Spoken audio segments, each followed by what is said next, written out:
Sangye shingdo mikde Drukpa namda shingdo geb sho Niriyam dayami Sambadan loyi chedach Chichon timon degwa Chugi gorlo gordo.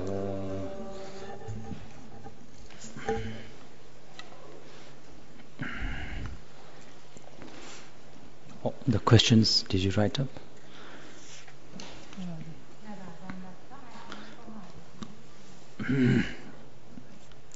I asked that all the questions can be written up.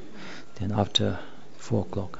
Mọi người viết câu hỏi, nếu ai hỏi gì thì xin viết ra giấy bằng tiếng Anh.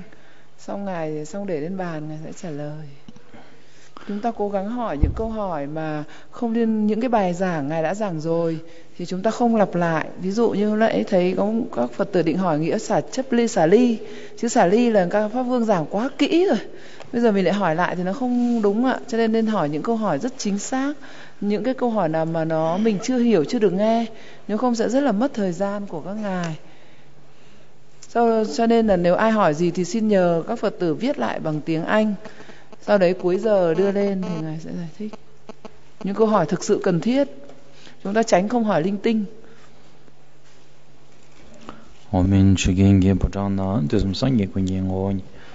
Razim chuko ngozum den zembe tawela me shablan changyo balenje de on chudam jeng. Cheben jibor girwan chugi je ta endola pende chebambo balen rube shablan changyo. Balen zawe lama rinpoche da ingar pe mesindola dewa me bon tawar june. Kusung toki chingi labduzu dusum sangye tam chegengo rina yigor gezu kyabla karin tsungda machiba. Chinchen zawe lama dambe shaki be mundu chima me balan kusum rabdun dunen gobe chasarin shodo kyabzu cho. Ta dang lo me gyi chingi labaran ze doz mangyur nangba dangyam besim jen tamche korwa dungi genya zo na chayden nangba tamche kyamba. Sonju kyabdun dorje chan chebe goba lang gobar cha deyi chido dambe chogi shingi samman chawarin gewala. Kulon da kunju ge rinpan nam do yi rinpoche ne chishin sungpa shindo set of December show.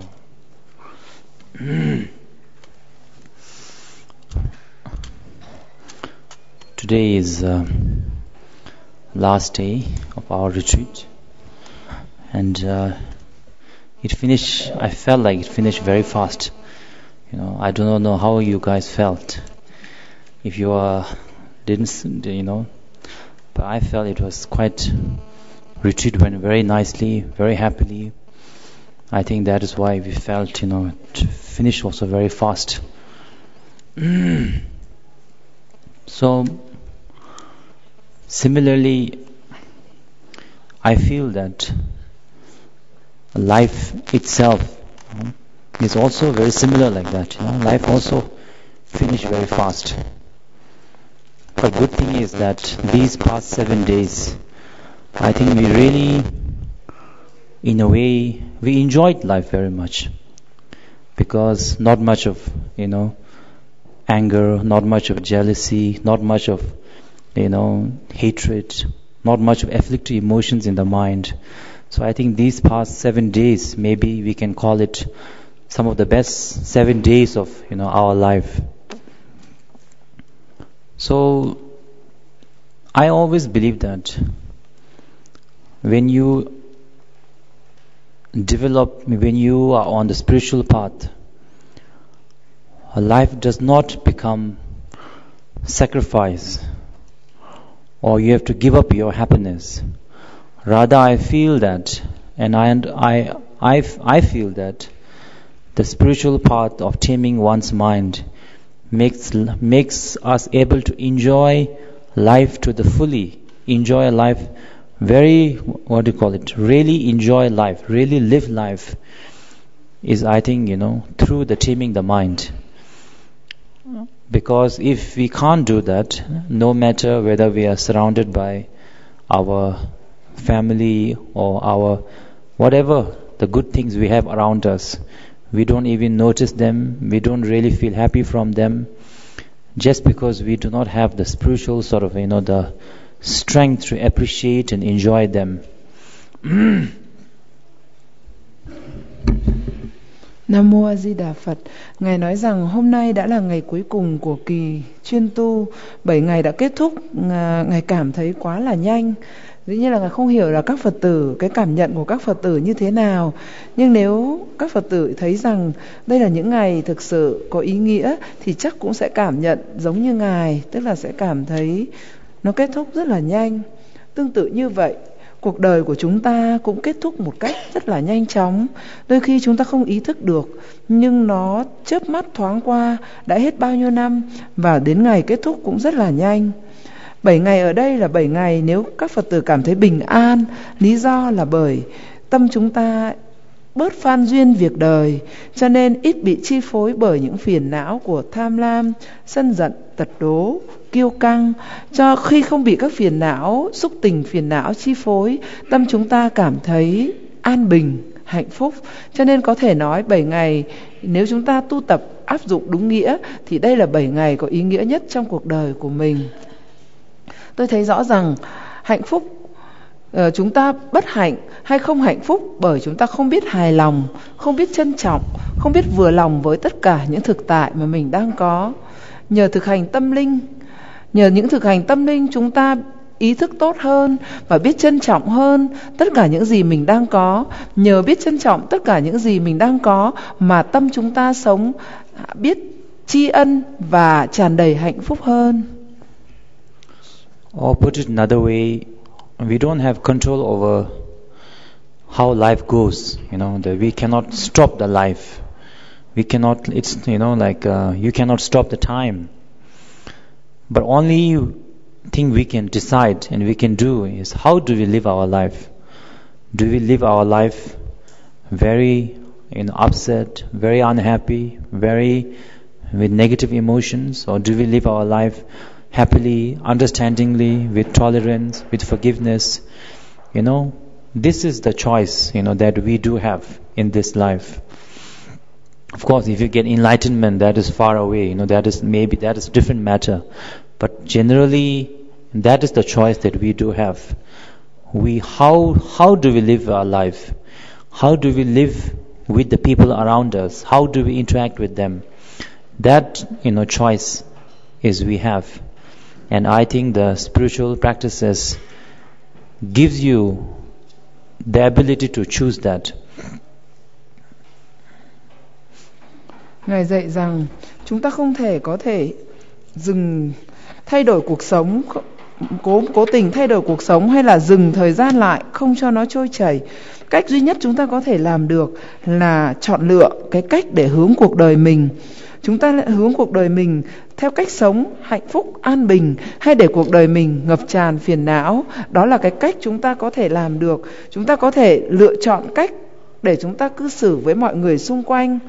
Bởi vậy, cái cách mà chúng ta hướng đời mình theo một hướng đi nhất định, hướng đi của tâm linh, và nhờ những thực hành tâm linh ấy, chúng ta hướng đời mình đến một cách sống an bình, hạnh phúc. Đấy là điều duy nhất chúng ta có thể làm được để thay đổi cuộc sống của mình, chứ không thể mong chờ thay đổi cuộc sống từ bên ngoài, mà phải thay đổi ngay chính cái tri kiến của chúng ta, cái cách mà chúng ta đang hướng cuộc đời mình hướng tới. So the stanza 12 and the 13 I'll read together because it's quite similar. With the suffering of others, even if others under power of great desire steal or force others to steal all of the Bodhisattva's wealth, to dedicate their bodies, wealth, and 3 times virtues to these beings, it is the practice of Bodhisattvas. Even if others were to cut off our heads, while we are not even at the slightest bit at fault, to take on all the ill deeds of others with the power of compassion is the practice of Bodhisattva. So, from the truly Bodhisattva way, even if, somebody harms us, somebody take away our wealth, our body, even cuts off our head. The Bodhisattva way is like, for example, Buddha Shakyamuni. When he, in this Nepal, we have 3 holy stupas. The Namo Buddha stupa is where Buddha Shakyamuni gave his body away to the tigers and her 4 cubs, and prayed that because they've eaten his meat, or because they have taken his life, may they actually never suffer the negative karma, but rather in future may they become his disciple, and may they become enlightened. So these tiger and the 4 cubs, they became his first disciple when Buddha Shakyamuni got enlightened. So that is the sort of the Bodhisattva way. But Buddha Shakyamuni said very clearly, yes, it is true that as a Bodhisattva you should even give away your body, your wealth, your family. Yes, you should give away, but only when you are ready, not when you are not ready. Because if you give away, even though you don't want to give away, even though your compassion, your understanding of others' suffering is not strong enough, yet you give away, and then you regret, then it is not a practice of Bodhisattva, nor is there any merit in doing such things. So for the beginner to the practice, you should not give away. Even if somebody asks you, if you feel you are not ready, you cannot do it happily, you cannot do it from the bottom of your heart, you have to say, no, I cannot. You cannot do it. That did Buddha say. But at the same time, when others have harmed us or insulted us, you should definitely try to protect yourself in the future. Doesn't happen. But holding on to that hatred or harm that they caused you will affect no one else but you. So rather than, because for example, somebody has cheated you, there's nothing you can do about it. They have already cheated you, they have gone. So rather than getting upset about it, thinking about it, you should just, dedicate, or maybe that person has cheated me, maybe in my past karma, or past life, I owe something to that person. And that is the Theravadan view. From my point of view, they are my mother sentient beings. In a past life, they've done a tremendous amount of kindness to me. Little bit cheating of money they did, doesn't matter, Whatever now it is done. I dedicate to them. May they be happy. May they never suffer from the consequence of their actions, To do that, if you do that, you will get the merit and you will get the peace of mind. If you don't do that, you will be upset. Most probably there's nothing you can do about it, but only thing you will get is the upsetness. Ngài dạy rằng hôm nay chúng ta sẽ học đến bài kệ thứ 12 và bài kệ thứ 13. Vì 2 bài kệ này tương tự một ý nghĩa cho nên Ngài giảng chung. Bài kệ thứ 12 nói rằng nếu chúng ta bị người khác ăn trộm hoặc là xui người trộm cắp của ta thì chúng ta vẫn một lòng từ bi hồi hướng tất cả thân thể, tài sản và thiện nghiệp mà ta đã tích lũy từ nhiều đời cho họ. Đấy là hạnh của Bồ Tát. Còn bài kệ thứ 13 nói rằng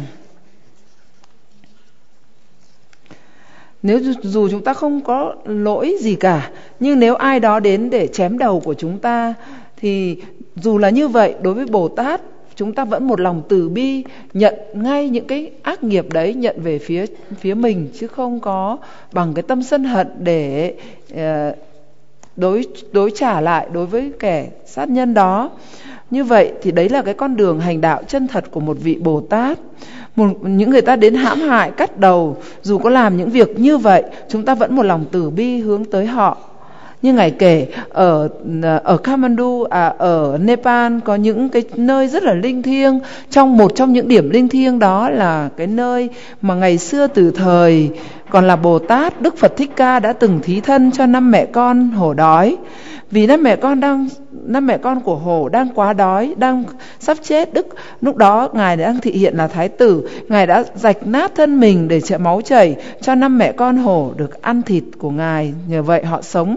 Rồi Ngài đem cái công đức đó với tâm hoàn toàn từ bi, không một chút hối tiếc. Ngài đã hồi hướng, khi nào Ngài thành đạo thì Ngài sẽ độ đầu tiên cho 5 mẹ con của hổ đói. Và thực thế khi Ngài Đức Phật Thích Ca Ngài thành đạo, trở thành Đức Phật Thích Ca, thì 5 mẹ con hổ đói đã trở thành 5 đệ tử đầu tiên của Ngài, tức là 5 anh em Ngài Kiều Trần Như là đệ tử đầu tiên Ngài độ. Như vậy, đó là công hạnh của một vị Bồ Tát. Ngài kể để chúng ta thấy rằng nếu thực hành Bồ Tát trên con đường hành đạo thì những công hạnh đó là những việc rất là cần làm. Còn đối với chúng ta, Ngài dạy rằng chúng ta thì chưa đủ cái sức mạnh của Bồ Đề Tâm để có thể bố thí đầu mắt tay chân khi ai đó đến xin. Chúng ta chưa đủ Bồ Đề Tâm, nếu có bố thí thì chúng ta cũng sẽ lại tiếc nối. Bởi vậy cho nên chúng ta không nên gượng ép mà làm những việc như vậy khi chúng ta chưa đủ cái sức mạnh, năng lực của Bồ Đề Tâm. Nhưng Ngài dạy, tuy không thể làm được cái việc như là thí thân pháp, như là ai người ta xin thân mình, những phần trên thân thể mà mình sẽ cho, mình không làm được. Nhưng ít nhất khi ai đó có thể làm tổn hại đến mình, với cái tâm từ bi, chúng ta không nên có cái oán thù đáp trả. Đó là cái cách của Bồ Tát hạnh. Có thể chúng ta sử dụng các cái pháp tu của các thừa để chuyển hóa những cái tâm giận dữ, tật đố. Ví dụ khi người ta làm hại mình, theo cái nhìn của Nguyên Thủy, cách tu của Nguyên Thủy, chúng ta sẽ chuyển hóa ngay những xúc tình sân giận ở trong lòng mình, quán chiếu rằng đối phương họ đã đi rồi, tâm mình bây giờ vẫn còn đang ôm ấp những khổ đau phiền não của sân giận. Bởi vậy đau khổ ấy do chính ta tạo ra, cho nên chúng ta sẽ sẽ tự chuyển hóa những xúc tình sân giận nơi mình. Còn đối với Đại Thừa thì có thể Đại Thừa và Kim Cương Thừa có thể rộng rãi hơn. Thay vì chúng ta thù hận thì tri ân đối phương, coi như họ là một cái người ân nhân để giúp chúng ta phát triển hạnh nhẫn nhục, phát triển 6 ba la mật, và chúng ta đem toàn bộ công đức mình tích lũy được hồi hướng cho họ đều có thể đạt đến giác ngộ như chúng ta. Đó là cái cách thực hành theo cặp mắt của Đại Thừa hoặc Kim Cương Thừa.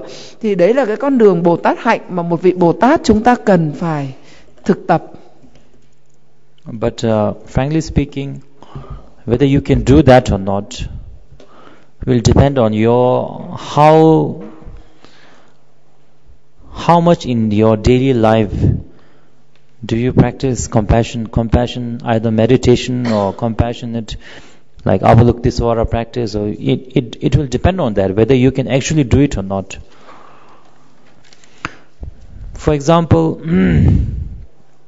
sometimes when our parents, they scold us, they, what do you call it? Yeah, they scold us, they tell us they try to control us and do this, don't do that. We have, tendency to get upset and, get angry and all that. But if you can remember at that time the tremendous amount of gratitude we owe to our parents for, giving birth to us, for bringing us up, giving us shelter, protection, and teaching us how to walk, how to talk, feeding us when nobody in the world protected us, when we couldn't take care of ourselves, when we are so dependent on them, how much they love for years and years, not just 1 or 2 days, but for years and years, how kind they have been to you. If you can remember that at that time, then you might feel that, yes, today my father or my mother is scolding me and so on, but yes, she scolded me for 10 minutes or half an hour, so what, compared to the kindness of her to me for like 10, 20, 30 years, this is nothing, it's nothing, Of course I don't like it, but compared to my parents, nothing. It is not something that I will very much get upset or really dislike my parents just for this small thing. I'll easily forgive my parents if I can remember their kindness. So if you have that kind of the thought, family, usually the, Avalokitesvara meditations is not just about praying to Avalokitesvara, but is a method of developing compassion on a daily basis, familiarizing yourself with the compassion on a daily basis, so that when situations demands, certain difficult situation arises, then that compassion practice helps you to deal with or look at it from the compassionate point of view. So similarly, if you can do that for your parents, present life's parents, similarly all the mother sentient beings are our parents in our past life, and they owe us tremendous amount of kindness. They might have even from purely Buddhist point of view, they might have even done a lot of negative things for their child, maybe even go to the lower realms for the sake of us. So small things, they maybe they insult some other beings, insult us, steal something from us, the extreme great hatred will not is not something that is not forgivable compared to their kindness to us. So it does depend on your daily practice in one way. Another way is that if you are able to put yourself in another person's situation, the compassion, that compassion also will be of great help to you. For example, in India, all of these, many of, not all, but many of the, these sort of the taxi drivers, the rickshaws, or whatever, they always try to cheat you a little bit, not much, just maybe for them it is a much, maybe a few rupees. They try to, if you are new to the country, they try to cheat you a little bit.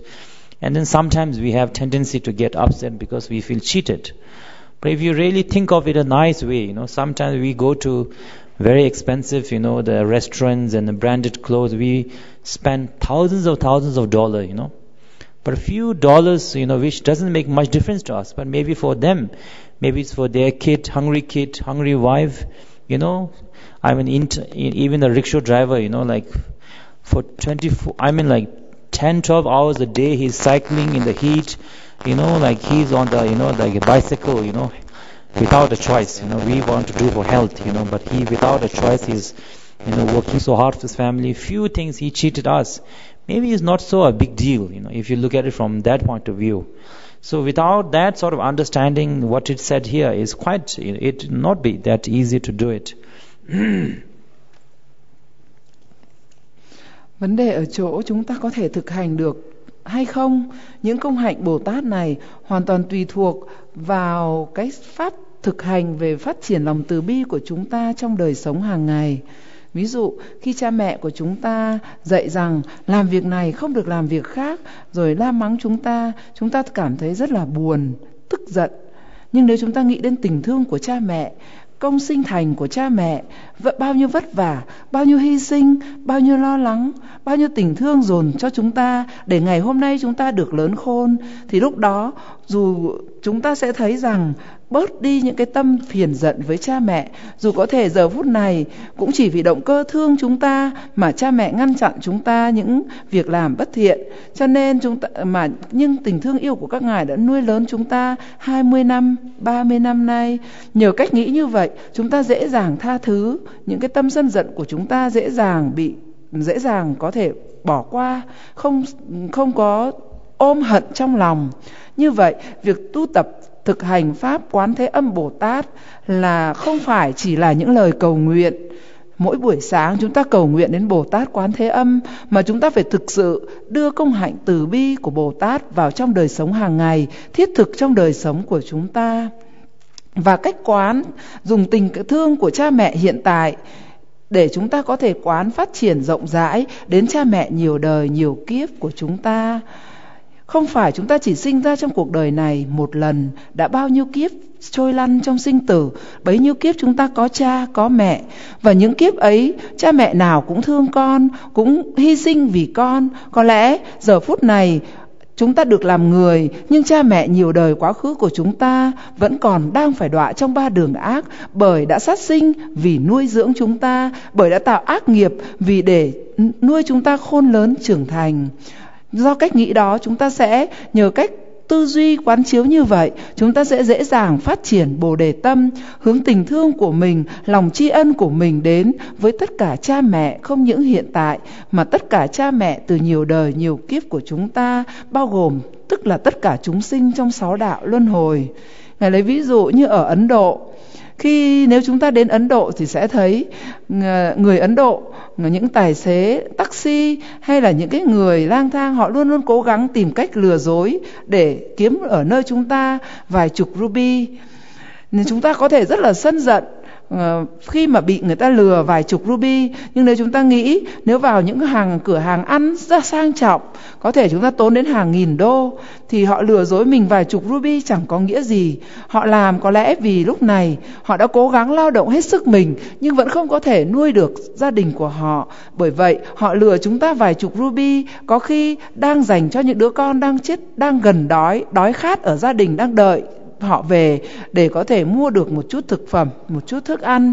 Nếu nghĩ như vậy, chúng ta dễ dàng tha thứ cho những người lừa dối như vậy.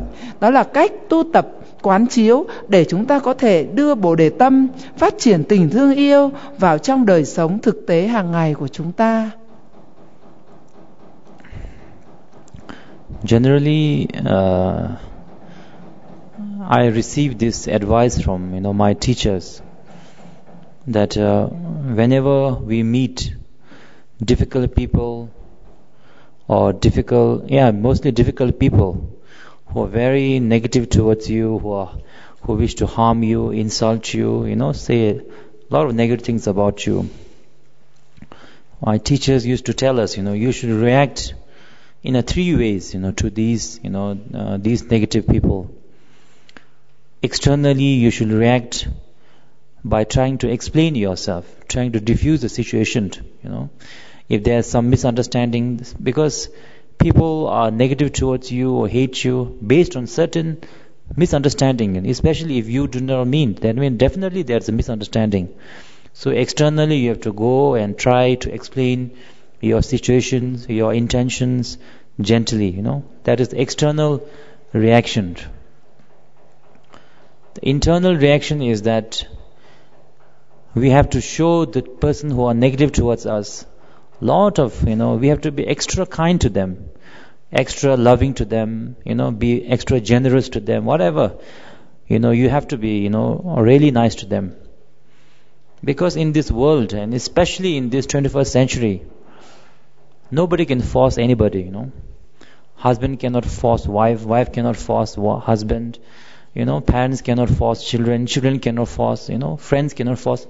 Force doesn't work. And even the leaders, maybe in some Middle East, I don't know, but most of the country, even the leader cannot really force, anyone. Nobody has that totalitarian sort of, that kind of power, Nobody can. And even if you do force, it is really not, not very happy way.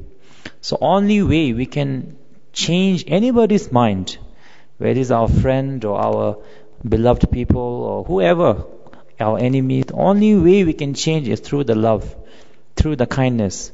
Other than that, there's nothing you can do about it. If somebody doesn't like you, doesn't disagree with you, there's literally nothing you can do about it.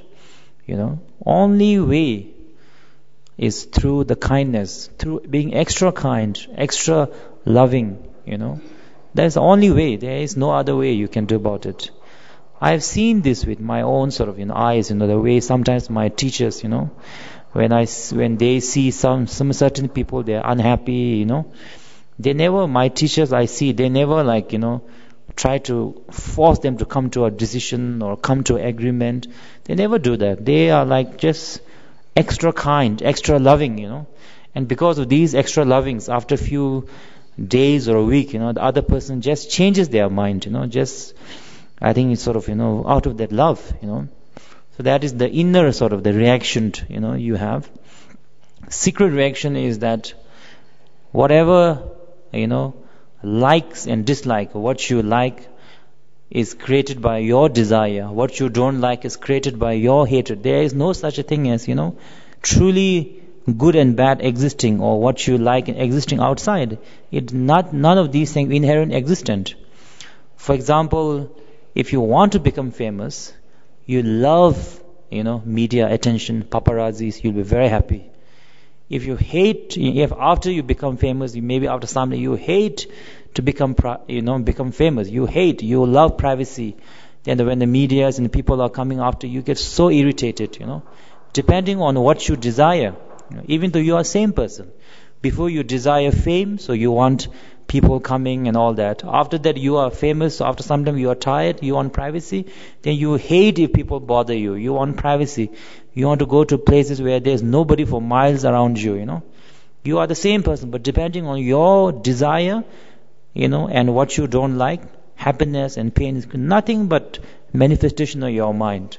So all my teachers always advise us, always react to the negative people in 3 ways. Externally explain yourself, internally be even more kind and loving, secretly realize that nothing good and bad, has inherent nature. Cái cách để mà chuyển hóa phiền não, tôi được các bậc thầy của tôi dạy. Có thể đối với khi người nào đó đến có những hành xử bất thiện với mình, ghen ghét với mình và sân giận với mình, thì chúng ta thường có thể sử dụng 3 cách để hóa giải. Là cách bên ngoài, cách bên trong và cách bí mật. Cách bên ngoài, chúng ta sẽ cố gắng hóa giải tình huống bằng cách rất là bình tâm và hài hòa để giải thích, để có thể giữ được sự hòa hợp. Đó gọi là cách bên ngoài. Và cách bên trong, thật sự từ trong tâm của chúng ta không hiềm hận, không sân giận, mà để tâm chúng ta, chuyển hóa tâm chúng ta thành, đối với họ, thành mình thấy quý mến hơn, tốt hơn, từ bi với họ hơn. Nhờ cái tâm thực sự, từ cái lòng từ bi trong tâm của chúng ta, nó sẽ tỏa ra, có thể chuyển hóa được người khác, chứ chúng ta không thể ép buộc được họ. Không ai có thể ép buộc được ai để chuyển hóa tâm, mà chúng ta có thể chỉ dùng được lòng từ bi. Và cái năng lực của lòng từ bi sẽ giúp hóa giải dần dần những cái sự hận thù hay là sân giận. Và cách bí mật thì chúng ta phải hiểu rằng những gì chúng ta thích là bởi chúng ta, động cơ là do chúng ta ham muốn, tức là ái dục. Những gì chúng ta không thích là bởi động cơ do chúng ta sân giận. Nhưng chúng ta phải hiểu rằng thích hay không thích đều là những đối tượng tồn tại, là những cái mặt đối lập của tâm chúng ta. Nó không phải là bản chất tâm của chúng ta. Ví dụ khi chúng ta cảm thấy cô đơn và mong rất là nhiều người đến thăm mình, thì khi có những người đến xung quanh, mình cảm thấy rất là hạnh phúc. Và khi chúng ta đã nổi tiếng rồi, rất nhiều người đến, và khi họ đến chúng ta vô cùng mệt mỏi, lúc này nếu có người đến chúng ta lại thấy sân giận. Như vậy, cùng một việc có đông người đến chúng ta, lúc trước thì hạnh phúc, lúc sau thì lại bực mình, sân giận. Như vậy thì sân giận hay hạnh phúc hoàn toàn do những cái tâm ái dục hay là động cơ trong tâm của chúng ta mà nó hiện khởi lên. Cho nên cách của bí mật là chúng ta nhận ra được nó là những sự hiện diện nhị nguyên đối đãi do chính tâm của chúng ta tạo nên, chứ hoàn toàn không phải do bên ngoài. Không phải do mọi người bên ngoài đem đến sân giận, đem đến khổ đau hay đem đến hạnh phúc cho chúng ta, mà tự tâm chúng ta tạo nên khổ đau và hạnh phúc cho chính mình. Như vậy, 3 cách Ngài nhấn lại là bên ngoài cố gắng giải thích để hòa giải, bên trong thì cố gắng phát triển từ bi hơn với đối phương, tử tế hơn đối với họ. Và cách bí mật là nhận ra được rằng bản chất của hạnh phúc, khổ đau, giận dữ hay vui thích đều do chính tâm của chúng ta, chứ không phải hiện diện từ bên ngoài đem lại. The stanza 14 says, even if some were to shout different types of insult throughout the billion worlds at us, with a loving mind, to speak of the other person's good qualities with the practice of Bodhisattva. Generally speaking, if you see a lot of fault in other people, if you feel that everybody is cheater, everybody is very dishonest, usually when we see a lot of fault in others, means that we have a lot of fault in us. We always project, we all project how we are onto others.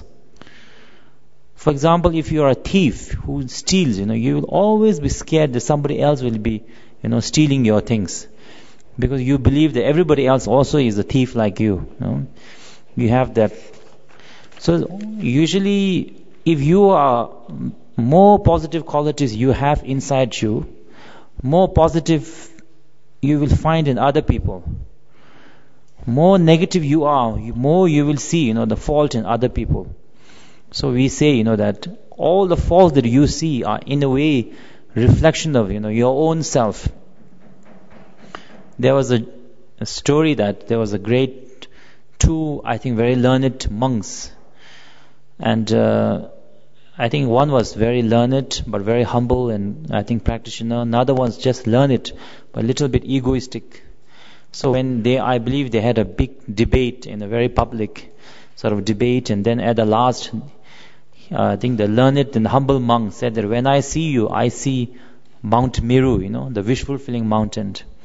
And other one said, when I see you, I see pile of mountain of dung, nothing but mountain of dung, So it was, that one, his own negativity getting reflected on others.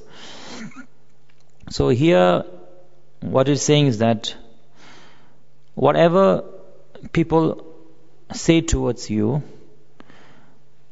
negative towards about you, you should in return not return insult with insult and make it into a bigger and bigger issue, but you should just instead, when they say negative about you, you should instead praise them, say positive things about about them, and you shouldn't mind too much what people say about you, because like I said yesterday, even if there are hundreds of people talking good about you, we should not get proud, because there are hundreds of people talking bad about you. Similarly, don't get upset because there are other hundreds of people talking good about you. So there is no need to sort of really get up and down. And also insult and the negative insults and the bad things people say about you, in a way, if you take it, if you grasp it, it is very hurtful to you. But if you reflect nicely, whatever people say, you don't really change. Whether people say you're ugly or beautiful or whatever, you will not really change much. You will remain the same. You will not become more beautiful or you will not become more ugly. And from the what do you call it? And also the sound itself has no inherent nature. But we sort of, we defined that this is good, this is bad, is our sort of, defining. Not the sound, saying that this is good or this is bad. That's why I said that even if somebody insulted you a lot in a language that you do not understand, you won't mind. Because you don't understand, for you have no grasping, no matter what is being said to you. So that is again what I'm saying is that whenever negative things happen or sound happens, you hear something, how you react will decide how it affects you. It is not necessary that somebody insults you, then you have to get upset. It is not written like that somewhere. It's not like guaranteed. Somebody can insult you and you can react to it in a very different way. You can react to it by getting upset, or you can react to it by thinking that sound is just a sound. Why am I getting so upset about it? It is like an echo. If I say this is good, then it becomes good. If I say it is not good, it is a nonsense. It is just a sound. The throat and the tongue and the wind coming together, producing some sound. Like if you rub your hand together, sometimes funny sound comes. Something like that, and it is not a big deal. Then it is not a big deal. It is very much you have sort of the in a way control to how to react to the sound.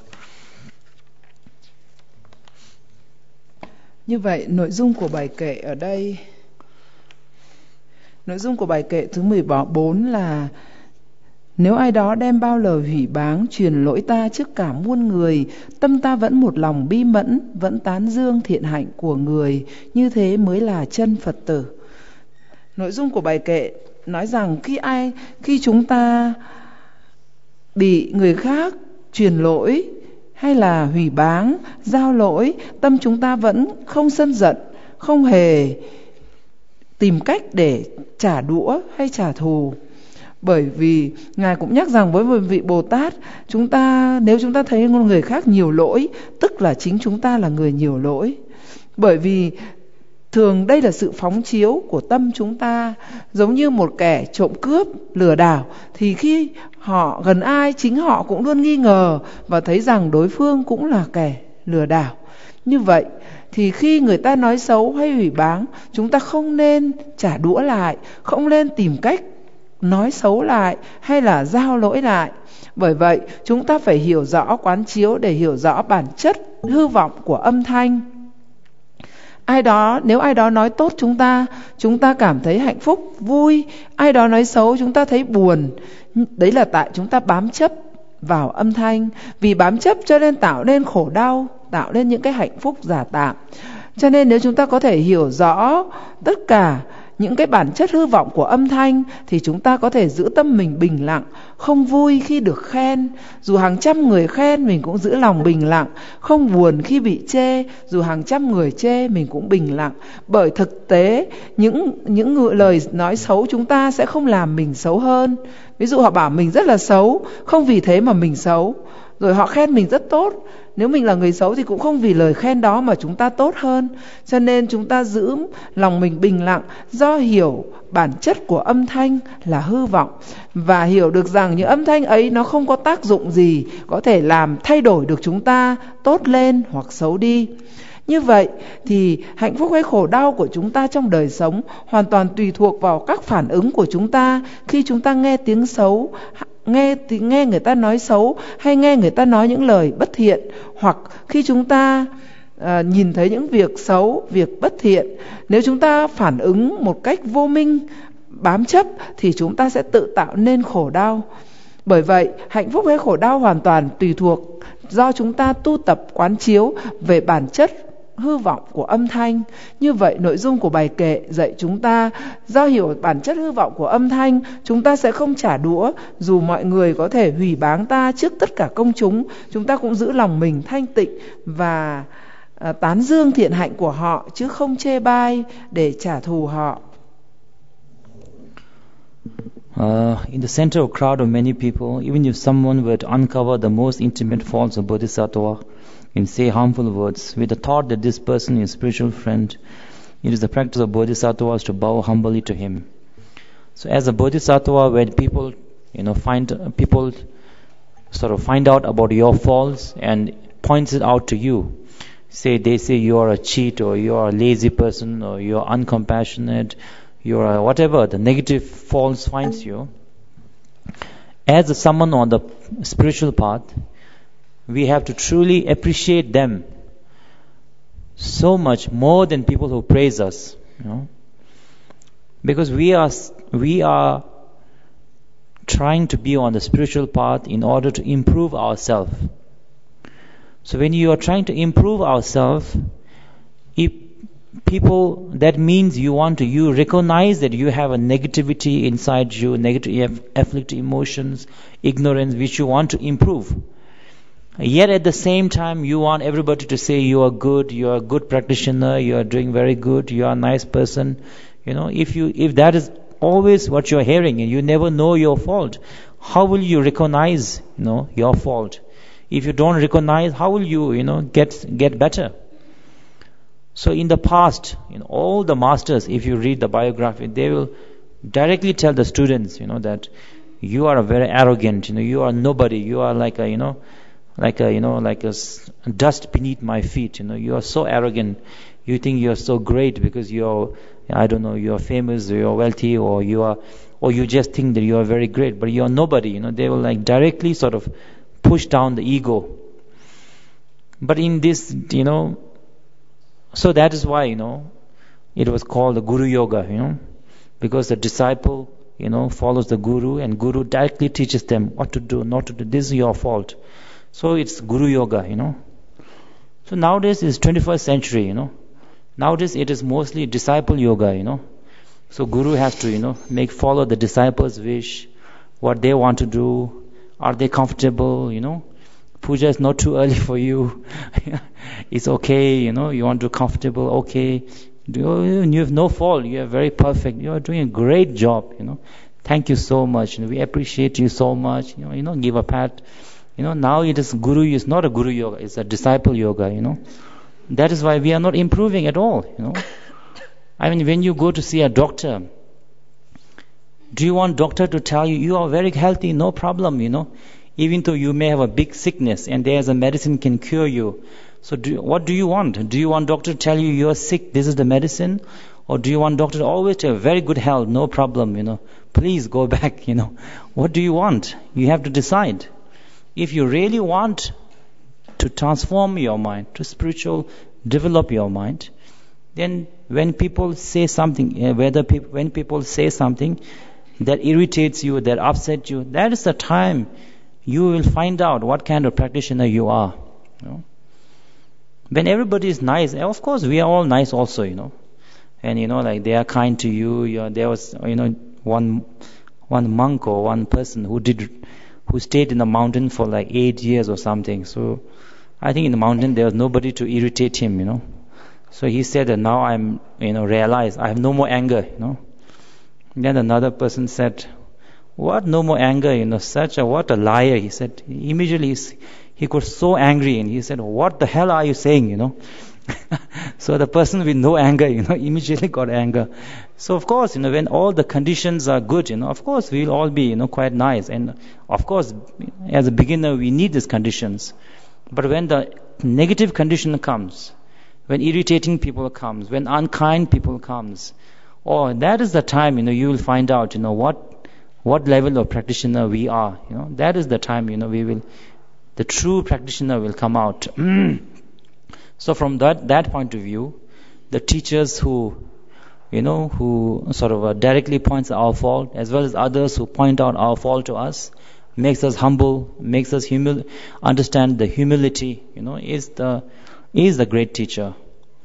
So before, what happens was that many people, they do not like the guru relationship, guru yoga, the student, because in a way it is very, like a subservient, very humility, But the fact is that whatever is said and done, guru is a one person, And most of the time, maybe you will be meeting your teacher, maybe, I don't know, once a year, maybe 3-4 times a year. So during that time, for that period, if you cannot be humble, if you cannot be respectful, if you cannot take difficulty or some insult or whatever the difficulties that Guru sort of does to put you down, your ego, if you cannot take that from your Guru, then is 100% guaranteed you can never take that from anyone else, That's for sure.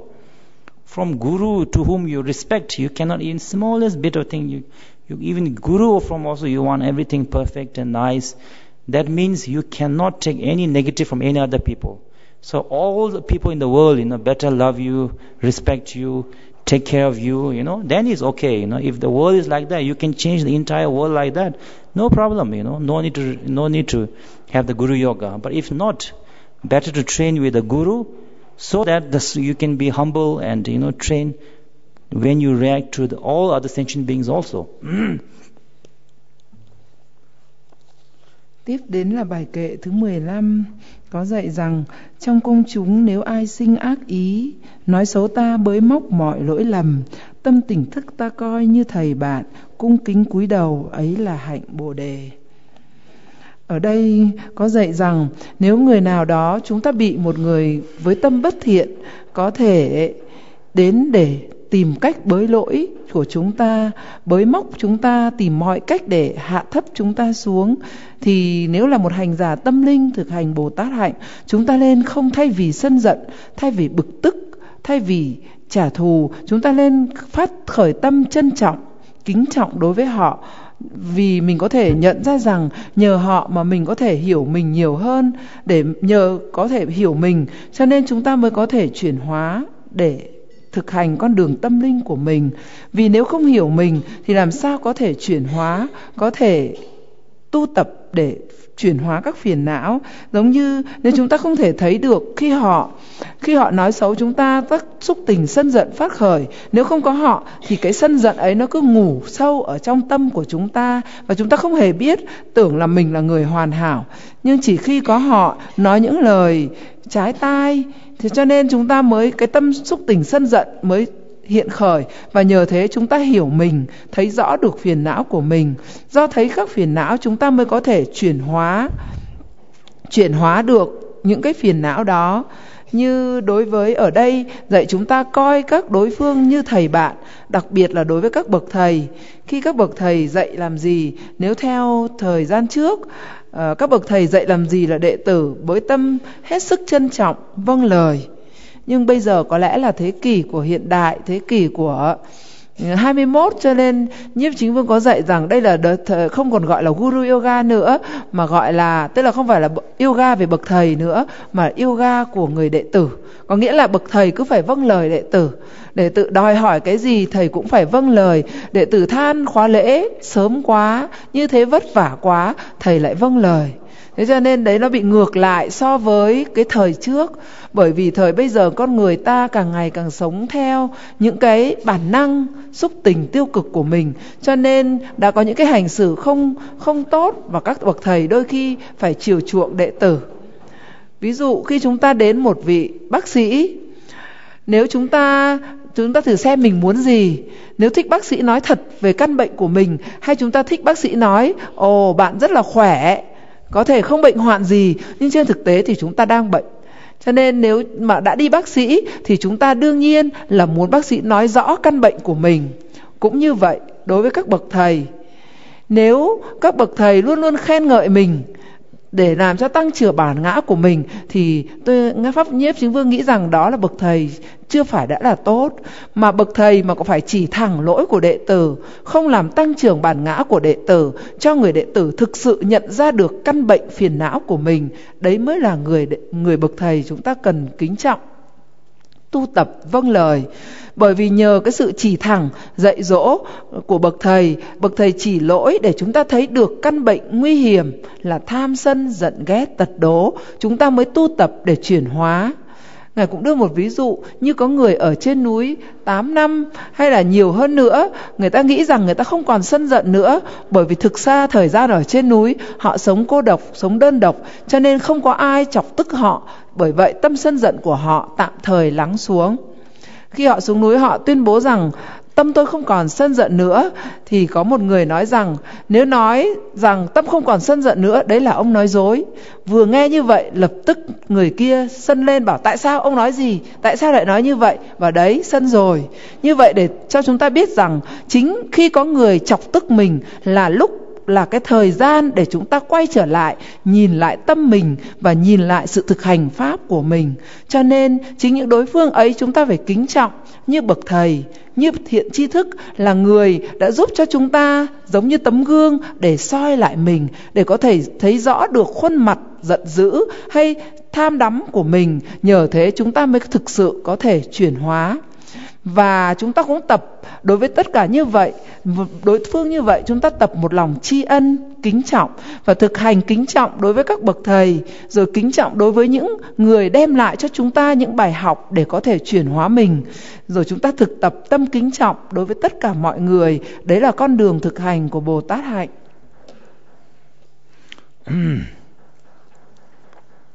When Miller Gampopa, the Gampopa went to meet, Milarepa.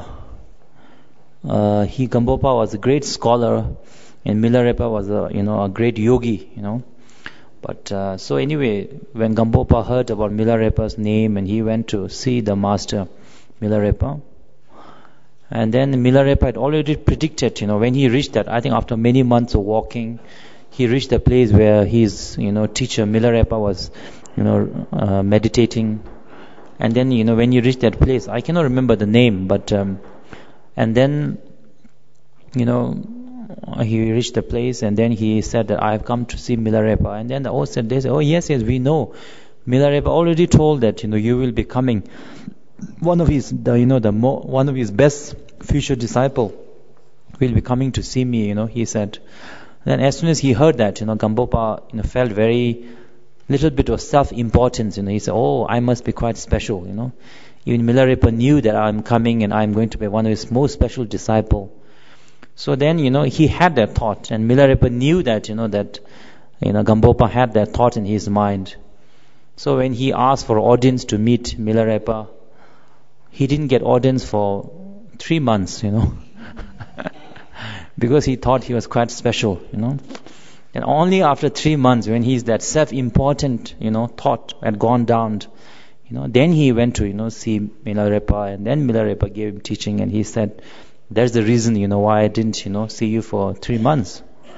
So similarly, that if the Guru doesn't do that, at least from the Guru, it's quite, maybe a little bit difficult, but he's still, if you can accept that, then it helps you in other areas of life also, where because our self-importance of how we feel, how important we are, and then, when sometimes, we feel others can't see how important we are, even though we also feel we are so important, how come they don't know how important I am, Perhaps please go and tell him how important I am, So, the disappointment, upset, lack of patience, all of these things comes about. So through simple method of, making Gampopa wait for 3 months, for audience, Guru Milarepa taught him a big lesson for his entire life. So, yep. Ngài có kể cho chúng ta một câu chuyện về Đức Gampopa, tức là đệ tử của Ngài Milarepa. Đức Gampopa là một học giả nổi tiếng của Ấn Độ. Và ngược lại, Ngài Milarepa thì là một hành giả yogi vĩ đại, tức là một người không cần học vấn, không cần hình thức, không của cải, mà sống một cách tự do ở giữa núi rừng. Ngài Gampopa thì là một vị học giả với bằng cấp, với tri thức rất là cao. Thế nhưng khi nghe đến tên của Milarepa thì lòng Ngài Gampopa tràn ngập niềm xúc cảm, chấn động. Bởi vậy, Ngài nghĩ rằng có lẽ Ngài Milarepa sẽ là bậc thầy của mình. Cho nên Ngài Gampopa sắp xếp một chuyến để đi tìm gặp hạnh ngộ Đức Milarepa. Thì trước khi đến nơi để gặp Đức Milarepa thì Ngài Gampopa có gặp một người, nhưng chúng tôi không nhớ tên. Thì Ngài có nói là Ngài muốn được gặp Ngài Milarepa. Thì người đó có nói rằng, ồ đúng rồi, Ngài Milarepa cũng có nói rằng có một người sắp đến gặp Ngài, và người đó sẽ là người đệ tử rất là đặc biệt của Ngài, sẽ là đệ tử mà phải giống như là đã được định trước, đệ tử thành đạt, thành chứng ngộ của Ngài. Khi nghe thấy như vậy thì Đức Gampopa tự nhiên những tâm niệm ngã mạn khởi lên trong lòng. Đức Gampopa thấy rằng như vậy mình sẽ là một người đệ tử quan trọng, chắc là mình phải là một người vô cùng đặc biệt. Cho nên khi Ngài đi đến am thất của am thất chỗ của Đức Milarepa thì Đức Milarepa đọc được cái tư tưởng đó trong đầu của Đức Gampopa. Bởi vậy Đức Milarepa đã không gặp Đức Gampopa trong 3 tháng liền. Và trong 3 tháng ấy tu tập, Đức Gampopa chờ đợi để gặp Đức Milarepa. Thì Ngài tu tập và thấy rõ được tâm niệm của mình chuyển hóa nó. Sau 3 tháng Ngài mới được gặp đấng đạo sư của mình là Đức Milarepa. Và trong khi thuyết pháp cho Đức Gampopa, Đức Milarepa cũng nói rằng chính cái tư tưởng đó đã khiến cho tôi không gặp ông trong 3 tháng. Cũng như vậy, chúng ta luôn luôn thấy mình là người quan trọng, và đôi khi chúng ta thấy vô cùng bực tức vì mình thấy mình rất là quan trọng, mà tại sao bậc thầy hay mọi người không hề thấy mình là quan trọng. Xin hãy đến để nói cho bậc thầy biết rằng mình là người quan trọng. Chính vì thấy mình là người quan trọng bằng tâm ngã mạn, bằng tâm nhân ngã, mà chúng ta thường bị sân giận, tuyệt vọng, bị bức xúc bởi không ai thấy mình là quan trọng. Bởi vậy chúng ta cũng nên học tập và cố gắng lắng nghe những cái xúc tình tiêu cực hiện khởi để cố gắng chuyển hóa nó. Stanza 16 is, even if a person whom we have lovingly taken care of like our own son were to regard us as an enemy, like a mother to a son who is stricken by an illness, it is the practice of Bodhisattva to show even greater kindness. So for Bodhisattvas, even if we treat somebody very nicely, we literally bring them up, we give them money, we give them kindness, we do all the things, whatever the kindness and the love, care, what we do them. Yet, after they have received all our kindnesses, if they, instead of feeling gratitude, if they sort of, try to attack or say negative things, hurtful things to the Bodhisattva, we as a Bodhisattva path, as a Bodhisattva, instead of, regretting your kindness, instead of getting angry at back, you will rather see that person as someone who is like a mother who sees a crazy son, whatever the crazy son do, mother will not mind because he is mentally unstable. She will even feel more touched, more sorry for her son. So similarly, as a Bodhisattva, first of all, a Bodhisattva, when he or she does kindness, it is not like us. It is unconditional, If it's unconditional, so there is no expectation. So there is no disappointment, even if there is no appreciation or none. There is no, it is 100% given. Not only the good deed, but even the merit, everything is given to them. So there is no expectation. So there is no disappointment. Love was unconditional, What they can give, they will give unconditionally. What they can't give, maybe they'll say, right now I'm not at that level. So then why is it said is that like a mother who has a crazy son, is to emphasize that none of us have control over our emotions. For example, when we get angry, or when we get desire, do we say like, okay, now I'm going to get angry, let's get angry, or okay, now I'm going to get desire, let's get desire, let's desire. And it's not like that. We have no choice. Anger, desire control us so much that we literally have no choice. We do so many things which later when we are more calmed down we regret. That means we are like a crazy person. Crazy person also is controlled by something. He doesn't know what he is doing. He is so much in control of the disease or madness. Similarly, we are also so much in control of anger, jealousy, I don't know, all the emotion. We do so many things to harm other beings. So similarly, other beings also don't have a control. They are also controlled by their own afflictive emotions. So that is why Bodhisattva sees that they are not in control of their action. Their emotion controls them. So with even greater loving kindness, you will be sort of felt towards we should be sort of towards them. Basically, if you are really honest with yourself, and how we ourselves are controlled by, afflictive emotions, then it is quite easy to understand how others, because they are controlled by their emotion, they do all sort of funny things. Sometimes these funny things harm us, but it is not their intention to harm us, but that they feel that, out of, they are controlled by their own afflictive emotion, they literally don't have a choice. And they feel ignorantly that these, things make them happy. It does not, but, that's what they feel, ignorantly. And at the end, they sort of, destroy themselves sometimes.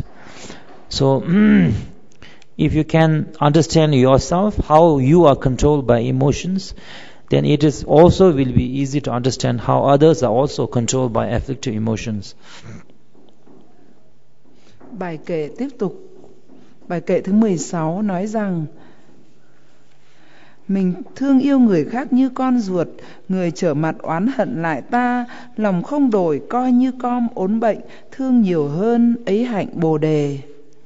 Ở đây Đức Nhất Chứng Vương có giảng rằng Bồ Tát đối với những người mà khi mà mình dành trọn tình thương của mình cho họ, mình đối xử hết lòng với họ, có thể cho tiền, cho tạo lên công ăn việc làm, quan tâm và tất cả mọi cái đều là làm việc tốt cho họ. Thế nhưng họ trở mặt lại, họ gây lại những cái ác nghiệp, gây lại những cái bất thiện nghiệp với mình, trở mặt với mình. Thì nếu là thực hành tâm linh của trên con đường Bồ Tát hạnh, chúng ta sẽ quán chiếu để coi rằng họ giống như một người mẹ. Chúng ta giống như một người mẹ và họ giống như những đứa con đang bị ốm bệnh, thì tình thương của người mẹ sẽ nhiều hơn, dành nhiều hơn cho đứa con. Tình thương ấy gọi là tình thương vô điều kiện. Tại sao? Bởi khi chúng ta đối tốt với họ mà chúng ta còn mong cầu đáp trả, còn muốn họ tốt lại với mình, thì cái đó chưa gọi là tình thương vô điều kiện, mà đấy chỉ là sự trao đổi. Nhưng đối với thực hành của Bồ Tát, tất cả sự bố thí đều phải không mong cầu đáp trả, hoàn toàn vô điều kiện hướng về chúng sinh. Cho nên dù họ có trở mặt lại, nhưng chúng ta cảm thấy thương xót hơn. Tại sao? Bởi mình hiểu rằng họ hoàn toàn mất tự chủ. Khi ngay cả chúng ta tự quán chiếu mình để có thể cảm thông với họ, khi chúng ta sân giận, hay chúng ta đang bị một xúc tình tật đố, ghen ghét hay ái dục hiện khởi, không phải chúng ta thích những cái xúc tình ấy nó hiện khởi, không phải chúng ta chủ động cho nó hiện khởi, mà hoàn toàn nó tự chủ, nó theo bản năng, nó hoàn toàn tự khởi động, tự hiện khởi. Chúng ta hoàn toàn mất sự kiểm soát và có những hành động bất thiện theo nó, chúng ta bị cuốn mình trong dòng thác lũ của các phiền não tham sân, hoàn toàn không có cách nào khác, không có quyền lựa chọn, bởi chúng ta đã mất tự chủ. Cũng như vậy, tất cả chúng sinh khi họ hành động những việc làm xấu, họ đều đang bị 5 phiền não: tham lam, giận dữ, tật đố, kiêu căng, si mê thúc đẩy và kiểm soát. Họ hoàn toàn mất đi khả năng tự chủ, họ bị chịu 5 phiền não ấy lôi cuốn họ, tạo nên những ác nghiệp. Bởi vậy, đối với một Bồ Tát, chúng ta hiểu như vậy, nhờ hiểu về hoàn cảnh của mình, hiểu khi chúng ta tu tập về nội tâm, chúng ta sẽ dễ dàng cảm thông hơn, dễ dàng tha thứ hơn, và dễ dàng phát triển lòng từ bi hơn, thương hơn. Bởi vì chúng sinh đó là chúng sinh đang bệnh của 5 phiền não, bệnh bởi vì họ hoàn toàn mất khả năng tự chủ chính mình, hoàn toàn mất khả năng vượt qua được phiền não, cho nên họ mới có những hành động bất thiện đối với chúng ta. Cho nên chúng ta phát khởi lòng từ bi nhiều hơn đối với họ. Đó là công hạnh của Bồ Tát. The second stanza is even if a person 17th stanza in, even if a person of the same or lower status than they would attempt and insult the bodhisattvas due to the power of pride, to respectfully take that person like a teacher on the top of their head is the practice of bodhisattvas. So basically it is saying, that like His Holiness said, I think in a few days back, that we should all have humility, we should have instead of pride, we should all have humility inside us. But when you say humility, some people misunderstand, that humility means that you dress very poorly, you bow down your head, very bent down, and then you wear very poor clothes, poor shoe, then that is showing very humility. If you dress very nicely, in a very nice, live in a nice house, nice family, that means you are proud, I don't think that is the case. I do not think that external things matter that much. If by being poor is humility, then all the beggars are there, very humble, They are all living on the street, they are wearing almost no clothes, no shoe, then they are very, very humility, very humble. Or if, or if, being humble is dressing very nicely, then, all the rich people, they should be humble. But humility or not, it is very much, a mind, a mental status thing. Now, if you are not humble, if you are very proud, you have a lot of self-importance, then you are automatically, we become very, sensitive. More you feel self-important you are, then you are very vulnerable. You become very vulnerable. Slight insult, slight, mistreatment, slight something happened, it hurts you so badly, because you are, even if you go to a big function or some organization, you go with a big expectation of, your self-importance. Then, so many ways you might get disappointed. But if you go with a sense of humility, then wherever you are, if people treat you very nicely also, that's very kind of them, thank you very much. If they don't treat you as so important also, it doesn't really matter, because you do not feel that you are important or not important. Yes, maybe you may be famous, maybe you may be, powerful. First of all, how long that famous and how long that power wealth is going to last, nobody knows. Secondly, how famous you are, how powerful you are, is also very relative, You may be very important in your own company, but maybe outside your own company, nobody knows you. Maybe you are very important in your own country. Maybe you go out of your country, nobody knows them. Nobody's even heard about you, No, you are nobody to them. Last year, His Holiness, was offered that, award by UN, UN MDG award. So I was with accompanying Holiness for that award ceremony dinner. It was in that New York, big hotel. So in that big, huge, that ballroom, each table represented, a country. There was like 200 or 300 countries. I didn't even know that we have so many countries in the world, There were some countries I have not even heard of name about, So I didn't even know they existed, Forget about, knowing how important they are. So similarly, I couldn't even find Bhutan, in that, I was looking around for where the Bhutan ambassador is, and I couldn't even find, So that time it really struck my mind, that, for example, if somebody in their own country, they might feel they are so important, VVIP or something, maybe in the scale of United Nations, they don't even know, forget about you important, they don't even know your country exists, You are nobody, But you in your own mind, you feel, I'm very important, I'm so important. Everybody's important in their own way, Maybe in the home, the wife is the most important person, in their own home, So, importance, fames, of course you can have it, you can utilize it to benefit others, you can whatever, you can dress very nicely, but insidely the self-importance, more you feel you are self-important, you are quite great, you are setting up yourself, for a big fall, sooner or later. Ở đây nói về cái tâm khiêm cung là bài kệ thứ 17. Tức là với những người huynh đệ bằng kém hoặc bằng mà ta tôn trọng họ, người kiêu mạn khinh miệt hủy nhục ta, lòng cung kính ta đỉnh lễ tri ân, tôn trọng như thầy ấy hạnh Bồ đề. Nói về hạnh khiêm cung, ở đây Nhiếp Chính Vương cũng có phân tích để chúng ta thấy được hạnh khiêm cung không hề tùy thuộc vào hình thức bên ngoài. Chẳng hạn khi chúng ta mặc những quần áo rách rưới hay rẻ tiền, đi những đôi giày ít tiền, vân vân, đấy không phải là thể hiện hạnh khiêm cung. Hay người nào đó đấy mặc đẹp, trang phục bên ngoài đẹp, họ thể hiện cái sức mạnh vân vân. Thật ra cái sự khiêm cung ở đây hoàn toàn không tùy thuộc vào những hình thức bên ngoài, mà hoàn toàn tùy thuộc vào tâm của chúng ta. Giống như khi chúng ta đến trong một cộng đồng, một tổ chức gì đó, mà nếu mình thấy mình là người quan trọng thì chúng ta chắc chắn sẽ có nhiều tuyệt vọng và khổ đau. Bởi vì nếu chúng ta có sự tỉnh thức thì dù họ đối xử trong cộng đồng tổ chức đó, người ta có thể đối xử với mình tốt cũng được, mà đối xử không tốt, đối xử bình thường, coi mình là người bình thường cũng không sao. Bởi có thể trong cái cơ quan của mình hay là trong công ty của mình là người vô cùng quan trọng, nhưng khi mà đi ra ngoài thì chẳng ai biết mình cả. Cho nên cái mà mình thấy mình là quan trọng, thật ra nó chỉ là, hay không quan trọng, nó chỉ là tương đối.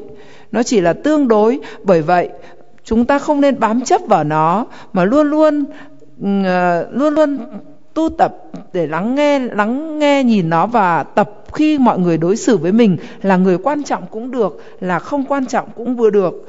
Như trong bài kệ nói rằng, đối với những người ngang với mình, bằng với mình rất là tôn trọng họ, nhưng trở lại họ kiêu mạn, khinh khi chúng ta, nhưng chúng ta vẫn một lòng giữ cái khiêm cung, rất là tri ân, đỉnh lễ họ. Thì đấy cũng là một cái cách thực tập của một vị Bồ Tát. Even if they have poor livelihood, are always insulted by people and are affected by a very dangerous illness or evil spirit, to take on ill deeds and suffering of all living beings undauntedly is a practice of Bodhisattvas. So it means that as a practitioner of Bodhisattva, we should not feel that just because we are going through difficulty, we are not so wealthy, maybe we are not that famous, we don't have that much resources, we cannot help other sentient beings. We do not have the capability to, benefit sentient beings. Because from spiritual point of view, of course, through the, the prayers and the practices and prayers, anybody can pray and dedicate to sentient beings. Practically speaking, everybody has opportunity to make a difference to others' life. If you cannot make few people around you who are in your life, if you cannot give them happiness, make them, I'm not saying make them happy means you sacrifice everything and make them happy, because maybe that is not something we can do right now. But at least within our capability, what we can, if we can't take care of the people around us, give them happiness, be harmonious living with them, how can we talk about benefiting all the sentient beings, How can we talk about, I want to benefit so many people, yet within your own capacity, what you can do, you don't do. If you really have the heart to benefit others, there's almost nothing in the society that you cannot use it as a part of Bodhisattva. As a teacher, you have opportunity to, genuinely, sincerely give good education to your students, give a good example, make them into a nice human being. As a businessman, you have opportunity to contribute to your society. As anything, any job in your life, there will always be opportunity to make a difference to people around you, if you truly are on the path of Bodhisattva. If not, like I said a few days back, you can be a doctor who actually helps the people, but for you the patients are only some price figure. Then even though you are helping, you will really not be helping, from the Bodhisattva point of view.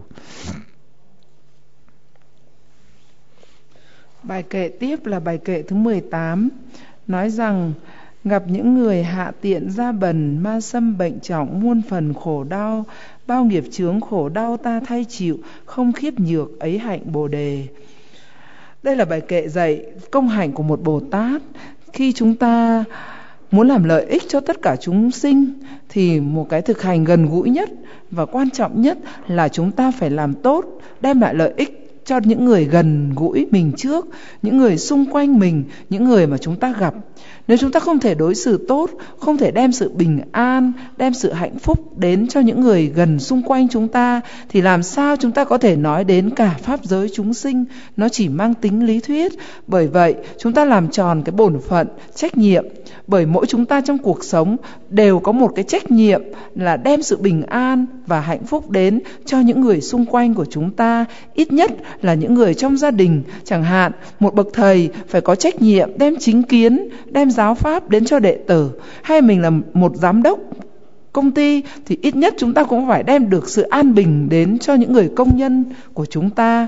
Cũng như vậy, mỗi cá nhân trong chúng ta nhìn kỹ, chúng ta đều có trách nhiệm đem sự an bình đến, trước tiên là cho những người gần với mình nhất, sau đấy mới có thể nói chuyện đem lại cái khổ đau, đem lại cái sự bình an đến cho tất cả chúng sinh.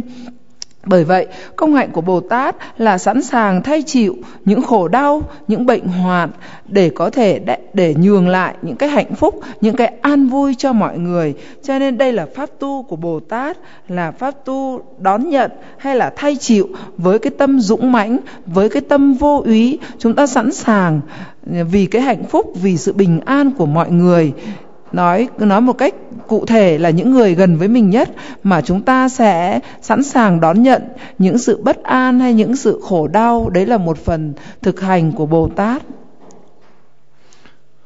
So the first one we talked that just because you are not wealthy or you are not powerful, you should not feel that you cannot help sentient beings.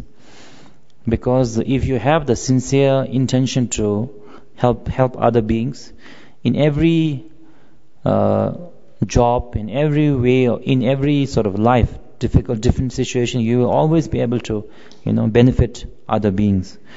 Now the 19 is, like even if you are now instead opposite of, being unable to help because you don't have resources, it is saying that if you have resources, even if your resources, like even if their bodhisattvas are famous, respected by many people, have attained wealth like Vaisharava, the guardian kings, having seen there's no essence in the glory or wealth and worldly existence, without remaining without pride is the practice of Bodhisattva.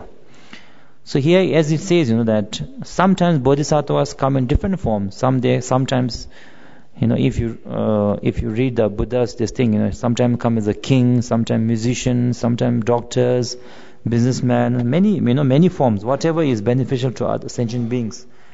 So but the difference between that bodhisattva is that even if they are famous, respected by so many people, so wealthy, so powerful, yet for them, first of all, for them the wealth and powers are very much illusory in nature, non-existent. Secondly, it is the impermanent nature. Thirdly, the fame and the wealth are like a tool used to help other beings. As a whatever way, financial way, medical way, whatever, to help other beings. And they never have attachment, no, extreme pride or self-importance about who they are. Because they are famous, because I'm wealthy, I'm somebody, because they do not have that kind of, self-importance. But rather for them, the fame, money, everything is a tool utilized to benefit the sentient beings. So basically the point is, even if you are very poor, you don't have resources, also you can make a difference in others' life, people around you. Or if you have a lot of resources, also you can make this. If you are consumed by self-importance and pride, even though you have a lot of resources, you will not help other people. You cannot help other people. But if you without self-importance, then you can utilize the fame and tools as a tool to benefit other beings and people around you. Ngài nói rằng trong cái bài kệ 18 có nhấn mạnh đến nếu trường hợp chúng ta không có tiền tài, không có sức khỏe, chúng ta nghĩ rằng chúng ta không thể giúp được ai, nhưng trên thực tế không phải như vậy, mà cái việc giúp mọi người là do cái tâm sẵn sàng, tâm mở rộng, tâm hào hiệp của chúng ta. Nếu chúng ta có lòng thì dù không có tiền tài, không có sức khỏe, chúng ta vẫn có thể và vẫn có trách nhiệm đem cái sự bình an hay giúp đỡ mọi người xung quanh. Còn bài kệ thứ 19 có nói rằng: tuy nổi tiếng muôn người kính nể, của cải đầy như tự tài bảo thiêng, nhưng thấy rõ vinh hoa không thực nghĩa, lìa kiêu mạn ấy hạnh Bồ đề. Là bài kệ nói rằng mà chư Bồ Tát có thể hiện thân đến cuộc đời này, đôi khi trong hình tướng của một vị vua, một vị bác sĩ hay một nhà kinh doanh, nhưng các ngài hiện với cuộc đời và để nhờ cái nguồn tài bảo của cải có thể có được mà các ngài đem đến cái sự bình an, bố thí cho tất cả mọi người. Các ngài không có vì cái sự giàu có, nổi tiếng mà phát khởi cái tâm kiêu mạn. Chúng ta phải nghĩ rằng có của cũng có thể người không có của vẫn có thể giúp đỡ người khác. Những người có của chưa chắc đã có thể giúp đỡ người khác nếu người ta bám chấp, keo kiệt, kiêu căng, thì sự giàu có, sự nổi tiếng không thể giúp đỡ gì cho những người khác. Nhưng đối với những vị Bồ Tát, do tâm sẵn lòng bố thí, bởi vậy của cải nhiều giàu có, nổi tiếng, nhưng các ngài không bị sự kiêu mạn chi phối, và chúng ta thực hành công hạnh lìa bỏ sự kiêu mạn. Cho dù chúng ta ở cương vị cao, của cải giàu có, địa vị cao, mà chúng ta vẫn từ bỏ được kiêu mạn và tận tình làm tất cả để lợi ích cho hết thảy chúng sinh. Đấy là công hạnh của một vị Bồ Tát. The stanza 20 is, if the enemy of one's own anger is not restrained, while destroying outer enemies will only increase. Therefore, with a powerful army of love and compassion, to conquer their own mind is the practice of Bodhisattva. So this is something like what I said at the beginning, that to be a Buddhist means someone who looks inside for the answer to all the problems, all the solutions of outside. There's a saying in the Shantideva that it is impossible for you to cover the entire earth with the leather, because your feet is getting pricked. But if you wear a nice shoe, it is equivalent to covering the entire earth with a leather. Similarly, it is impossible for you to destroy all your enemies, but it is much more easier for you to tame your own anger. It is impossible for you to get everything that you want in the world, but it's much more easier to have some sort of sense of satisfaction, sense of appreciation, built into you. So, it is impossible for you to always be the number one. So maybe it is better to build sense of humility, within, develop slight sense of, humility within us. While externally we can strive for success and all that, but internally, sense of humility, might be, more easy, also maybe needed to develop within us. So that is basically, what it says here. Bài kệ thứ 20 có nói rằng nếu sân giận trong lòng chưa chế ngự thì bên ngoài kẻ thù sẽ càng tăng. Chỉ một lòng từ bi là sức mạnh, thuần phục tự tâm Phật tử hành. Trong kinh cũng có câu, dù rằng chúng ta trên trái đất này, trên những con đường của chúng ta đi rất là nhiều gai góc sỏi đá, thay vì chúng ta phủ ra khắp cả mặt đất nơi chúng ta đi thì chúng ta kiếm cho mình một đôi giày da, thì nhờ cái đôi giày da ấy mình có thể đi khắp trên những cái con đường gập ghềnh sỏi đá mà được bình an. Cũng như vậy, chúng ta không thể nào có thể phá hủy tất cả kẻ thù của chúng ta trên thế giới này, mà chúng ta lại chỉ cần điều phục ngay cái tâm sân giận của chúng ta, bởi tâm sân giận của chúng ta chính là nguyên nhân để tạo lên tất cả các kẻ thù bên ngoài. Chính vì thế, ở đây dạy chúng ta việc làm chính của một vị Bồ Tát, chúng ta quay trở lại điều phục hết tâm sân giận trong lòng, thì kẻ thù bên ngoài chúng ta không còn lo sợ nữa. Và chính mà muốn điều phục tâm sân giận thì pháp từ bi quán chính là pháp tu căn bản của Bồ Tát để chúng ta có thể điều phục tâm sân giận, phát triển lòng từ bi. Second one is also, I think stanza 21 is also similar. Sensual pleasures like salt water increase desire no matter how much they are enjoyed. To abandon all objects that generate a desire toward them immediately is a practice of Bodhisattva.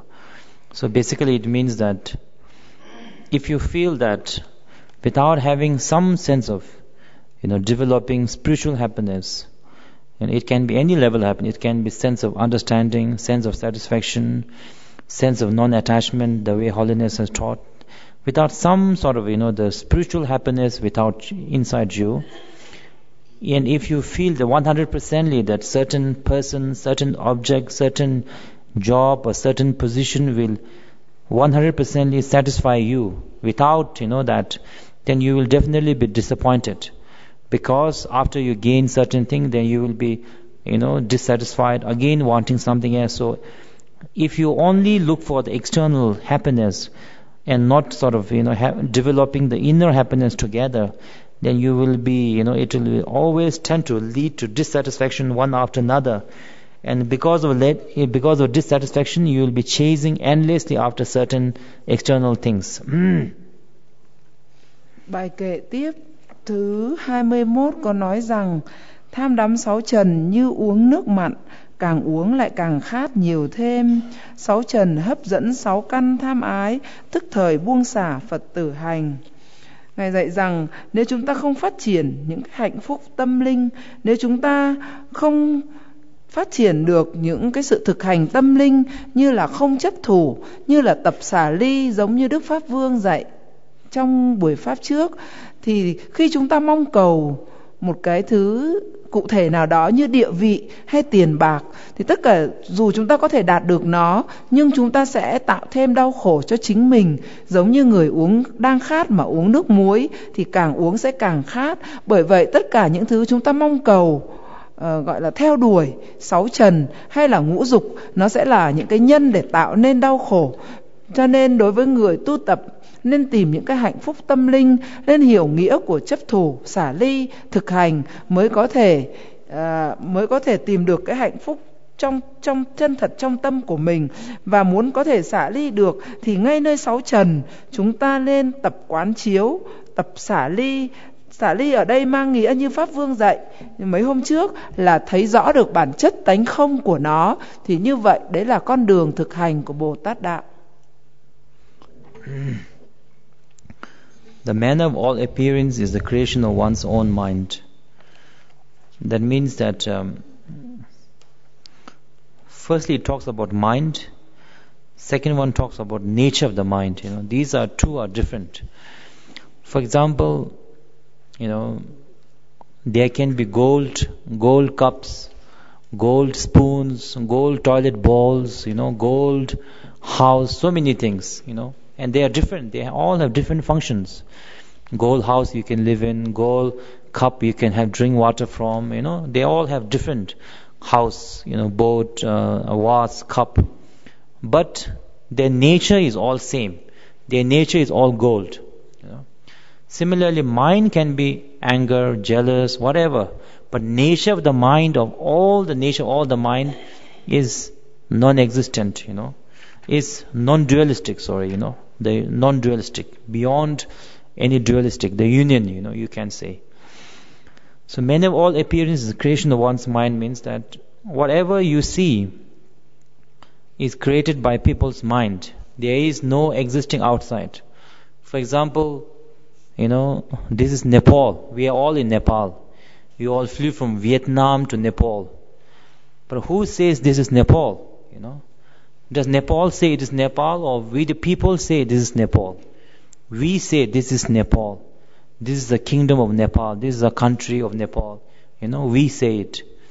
Who said this is Drukpa mountain? We say it. The mountains and the pillar, they don't tell us, I am Drukpa mountain. Come to this. They do not say it. It is, so similarly, who says this is beautiful or this is ugly? This is this is a cup. I can drink water in it. I cannot put flour and make this into a flower pot. I cannot. Who says? The mind says. It is. So that is the reason why, as we've been saying many times, different people find beauty, ugly, different definitions. Different people find happiness in different things. That is why, some people are traveling here, some people are traveling there, because they all have different definition of happiness. For some happiness in that country, from some happiness in other country. So, because of different definition of happiness, whatever, so everything, for example, what you see and what you hear, what you feel, everything is projected by, it is the creation of one's own mind. For example, if you go to a nice, holiday resort, like a resort, I don't know, very beautiful island. Maybe for you, because of your conceptual, because of your concept built up by the advertisement, the tour, the package, whatever, you find it very beautiful. But maybe for the people who are living there, maybe they don't find it beautiful at all. Maybe not for them, because from them it is something they've been growing up with. They have always lived there. They don't find it beautiful at all. Some years ago, I was in eastern part of Bhutan. There's a place called Ura. I think it was Ura. It is very beautiful. At least to me, I found it very beautiful, because it's like full of Bhutan usually has a very few population. And it was very, what do you call it, the meadow, like a grassland, full of grassland. It was for miles and miles. I can see the grass and the mountain. It was very beautiful. And then on the way, there were some people waiting for us with the tea and, to welcome us on the way back.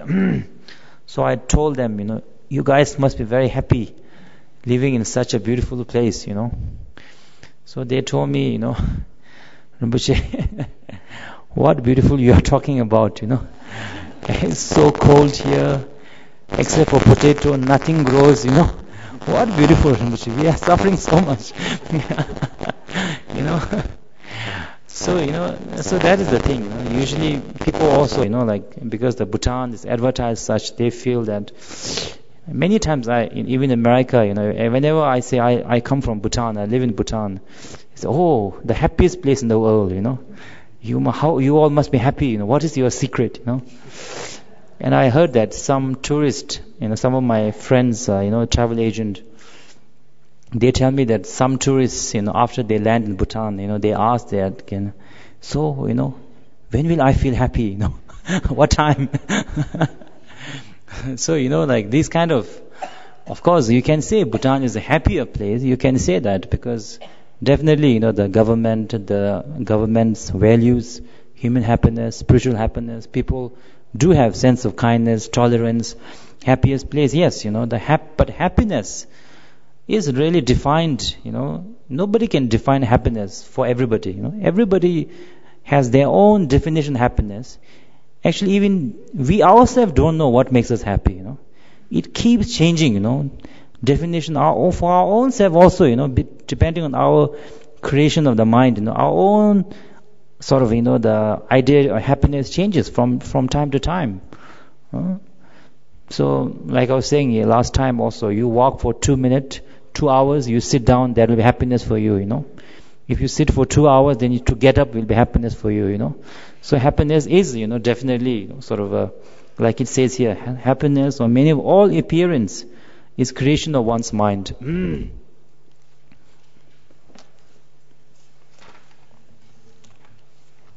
Tiếp đến bài kệ thứ 22. Vạn pháp đều do tâm hiển hiện, bản tâm nguyên thủy vốn tính không, thấy rõ nhị nguyên không thực tính, xa lìa phân biệt Phật tử hành. Như vậy, ở đây nói về bản chất của vạn pháp và bản chất tâm của chúng ta. Ví dụ, nói về vật chất như là mình có một cái nhà bằng vàng hay một cái cốc bằng vàng. Cái nhà bằng vàng để ở, cái cốc bằng vàng dùng để uống nước. Hình thức của cái nhà với cốc và tác dụng, hình tướng và tác dụng bên ngoài của nó khác nhau, nhưng nói về bản chất nó đều bằng vàng.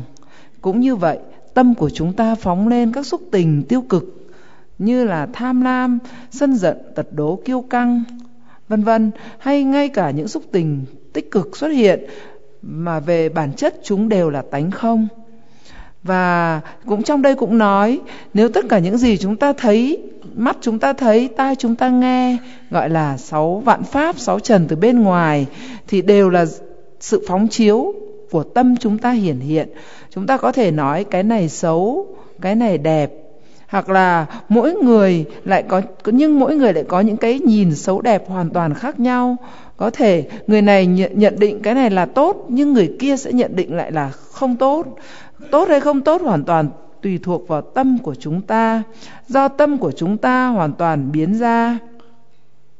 Ví dụ như khi chúng ta có kỳ nghỉ rất là bình an ở trên một hòn đảo rất là đẹp, tâm chúng ta cảm thấy đây là một nơi rất là đẹp và cảm thấy rất là hạnh phúc. Nhưng còn những người ở đó thì họ sống ở đó thì chưa chắc họ đã cảm thấy hạnh phúc.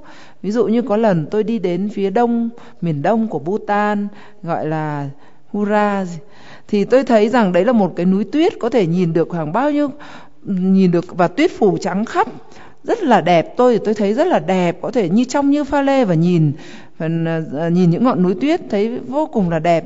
Và trên đường đi tôi gặp những người dân ở đó, họ đang đợi để cúng dường trà, thì tôi có ca ngợi các bạn thật là hạnh phúc vì phong cảnh ở nơi đây thật là đẹp. Họ có nói rằng ngài nói gì thế, ở đây rét lắm, chẳng thấy đẹp gì, chỉ thấy có lạnh thôi. Như vậy thì cái nhìn của tôi thì tôi thấy là đẹp, nhưng đối với người dân ở đấy thì họ lại thấy cái khổ của lạnh rét. Như vậy thì chúng ta thấy tất cả những gì chúng ta thấy từ bên ngoài, tốt, xấu hay dở, đều phải hiểu đó chính là cái đối tượng do tâm của chúng ta biến ra. Ngay cả chính chúng ta còn không biết được cái quan niệm về hạnh phúc của chúng ta. Bởi vì mỗi người có một quan niệm hạnh phúc hoàn toàn khác nhau, mỗi người có cái nhu cầu tìm cầu hạnh phúc hoàn toàn khác nhau. Và chính chúng ta cũng không hiểu rõ được cái quan niệm hạnh phúc của mình, bởi vì cái quan niệm hay là ý tưởng về hạnh phúc của chúng ta nó luôn thay đổi. Chẳng hạn như khi chúng ta đi bộ 2 tiếng, và lúc đấy nếu ngồi thì việc được ngồi đấy là hạnh phúc. Nhưng nếu chúng ta đi bộ nếu chúng ta phải ngồi 3-4 tiếng thì việc đứng dậy đi thì cái đi ấy lại là hạnh phúc. Như vậy thì cái quan niệm về hạnh phúc nó thay đổi liên tục. Lúc thì ngồi là hạnh phúc, nhưng khi ngồi lâu quá thì đi lại là hạnh phúc. Thì chính vì vậy chúng ta thấy rằng tất cả các cái pháp bên ngoài, hay ngay cả những cái thuộc về Tâm lý như hạnh phúc hay khổ đau hoàn toàn do tâm biến ra. Đấy là cho nên cần phải bỏ cái tâm nhị nguyên, hiểu rõ là do tâm biến. Cho nên chúng ta bỏ cái chấp thủ, bỏ cái tâm nhị nguyên. Đấy cũng là sự thực hành của một vị Bồ Tát. Nature of the mind from beginning is free of extreme mental elaborations. Extreme of extreme means, good is also extreme. Bad is also extreme, So the middle part, the non-dualistic, the union is something that is free of extreme. So it means that the nature of the mind is from the beginningless time free of any extreme. It is neither happy, nor sad, nor anger, nor jealousy, free of all of these extremes. The nature of the mind has always remained in the union. Now to give us some example. For example, you can make the gold, somebody can make the gold into a pot, like I said. Somebody can make the gold into a cup. Some can make into a, a house. You can make the gold into different kind of shapes, Similarly, you can make depending on the circumstance, you can feel anger, feel jealousy, feel, different emotions. But it is the nature itself, nature of the mind itself is never affected. You can make the gold into whatever shape, but it is, as far as the nature being gold, it is always remain gold. This is now understanding. Now, to put it to example, for example, when I went to the Ura, I found the place really beautiful in my eyes. I find it very beautiful, and that is very real for me. Similarly, for the person who is there, they have been there they don't find it beautiful at all. They find it very cold, ugly. That is also their reality, or their creation of their mind, the ugliness. What I find beautiful, because where I come from, is not that many, grasslands.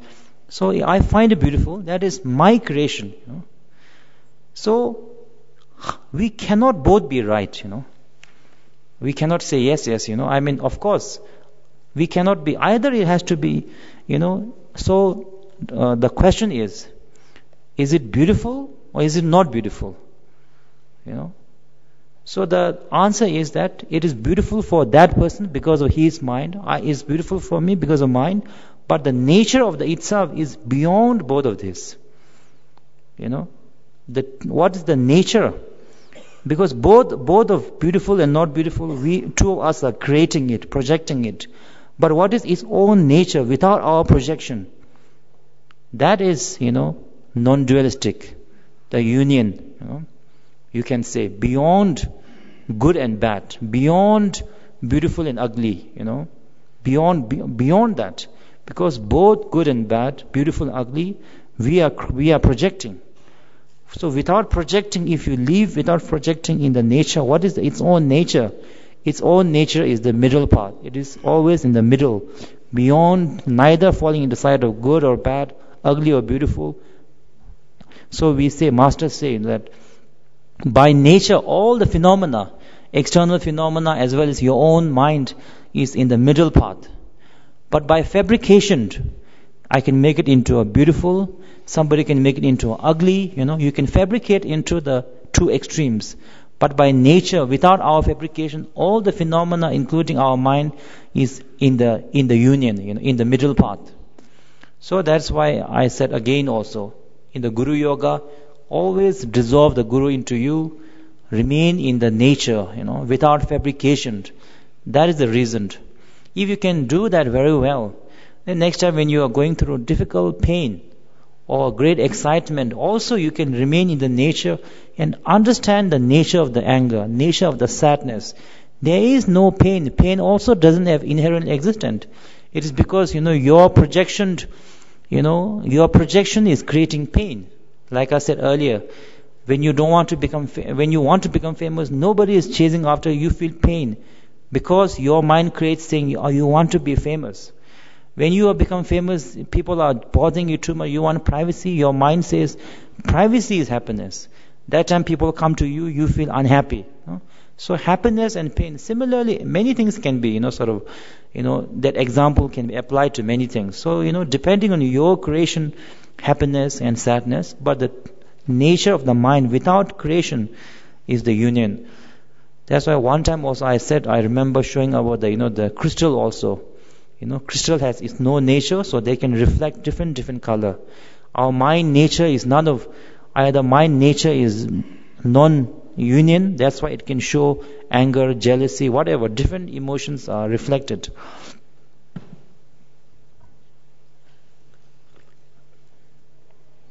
Ở đây Ngài nói tiếp Ngài nói lại về khía cạnh về bản chất tâm hay sự hợp nhất hay là sự nhị nguyên. Bình thường trong cuộc sống chúng ta chia ra làm nhị nguyên, tức luôn luôn có những cái cặp phạm trù đối đãi. Ví dụ như là sợ hãi, hy vọng, khổ đau hay xấu đẹp. Thì bản chất tâm của chúng ta vượt ra khỏi các cái thái cực này, vượt ra khỏi cả hai thái cực có và không, xấu đẹp vân vân, là sự hợp nhất của tất cả những cái trạng thái mà nhị nguyên đó. Ví dụ như chúng ta có thể sử dụng vàng để làm ra một cái cốc, hay là làm ra bất kỳ một cái đồ dùng vật dụng nào sử dụng. Thế nhưng hình tướng bên ngoài nó có thể khác nhau, công dụng dùng cũng khác nhau, nhưng nói về bản chất thì nó cũng vẫn là vàng. Cũng như vậy, các xúc tình tiêu cực trong tâm của chúng ta nó cũng hiện khởi đắp đổi, và mỗi một loại xúc tình tạo lên những cái trạng thái cảm giác khác nhau cho chúng ta. Nhưng nói về bản chất, chúng chính là bản chất của tâm chúng ta, bản chất của sự hợp nhất, của tánh không. Bản chất này không bao giờ thay đổi. Giống như vàng có thể làm cốc, ca hay làm bất kỳ cái gì, nhưng cái bản chất là vàng sẽ không bao giờ thay đổi. Hình tướng của nó thì có thay đổi. Giống như nãy tôi đưa ví dụ đi Hura, tôi thấy rất là đẹp, thì cái đẹp này thực sự là do tâm của tôi tạo nên. Cái đẹp này hoàn toàn không phải do bên ngoài. Và người ở đó thấy vô cùng lạnh và xấu, thì cái lạnh, cái xấu của họ cũng do tâm của họ tạo nên, tâm của họ phóng chiếu ra. Như vậy câu hỏi đặt ra là ở đây là đẹp hay là xấu? Có thể trả lời đẹp với tâm người thấy đó là đẹp, xấu với tâm người thấy đó là xấu. Còn bản chất nơi đây là sự hợp nhất vượt ngoài cả đẹp cả xấu, có thể gọi là trung đạo, vượt cả cặp nhị nguyên, vượt qua cả hai thái cực. Cho nên chúng ta phải hiểu rằng các pháp hiện khởi bên ngoài, xấu đẹp, to bé, cao lớn, những cặp phạm chủ đối đãi như vậy đều chính do tâm của chúng ta phóng chiếu, biến ra. Còn bản chất của tất cả vạn pháp vốn là sự hợp nhất. Chính vì thế, khi chúng ta tu tập pháp Guru Yoga, phần cuối của phần Guru Yoga, bậc thầy sẽ hòa tan thành ánh sáng và hòa tan vào trong chúng ta. Sau đó chúng ta an trụ ở bản chất tâm vô phân biệt, bản chất tâm bất nhị, không còn sự bất khả phân giữa mình và bậc thầy, không còn phân biệt mình riêng, bậc thầy riêng, mà lúc này an trụ trong cái bản chất tâm của chính mình, vượt hết ra ngoài mọi sự đối đãi. Cũng như vậy trong đời sống, nếu đau khổ hay hạnh phúc đến, tham ái đến, chúng ta có thể cũng tập an trụ trong cái bản chất tâm, vượt ra khỏi những cái sự nhị nguyên đối đãi của khổ đau hay hạnh phúc. Như tôi lấy lại ví dụ, khi cô đơn, chúng ta thích mọi người đến với chúng ta cảm thấy vô cùng hạnh phúc. Và khi chúng ta nổi tiếng, người ta đến quá nhiều, thì mình lại cảm thấy rất là phiền, nàn nhiễu, mệt mỏi và bực dọc. Như vậy thì cái hạnh phúc hay cái bực dọc khổ đau ấy không phải do mọi người đem đến cho chúng ta, mà thực sự do chính tâm của chúng ta biến lên. Bởi vậy, bản chất tâm là tánh không, cho nên nó có thể phóng chiếu hiện đủ các pháp, giống như pha lê. Vì nó không có màu, không có sắc, cho nên nó lại có thể hiện được muôn vàn màu sắc khác nhau. Cho nên bản chất tâm của chúng ta là bản chất tâm không hình không tướng, là tánh không, vượt khỏi những cái chấp thủ nhị nguyên. Chúng ta cần hiểu như vậy, đấy là công hạnh của Bồ Tát.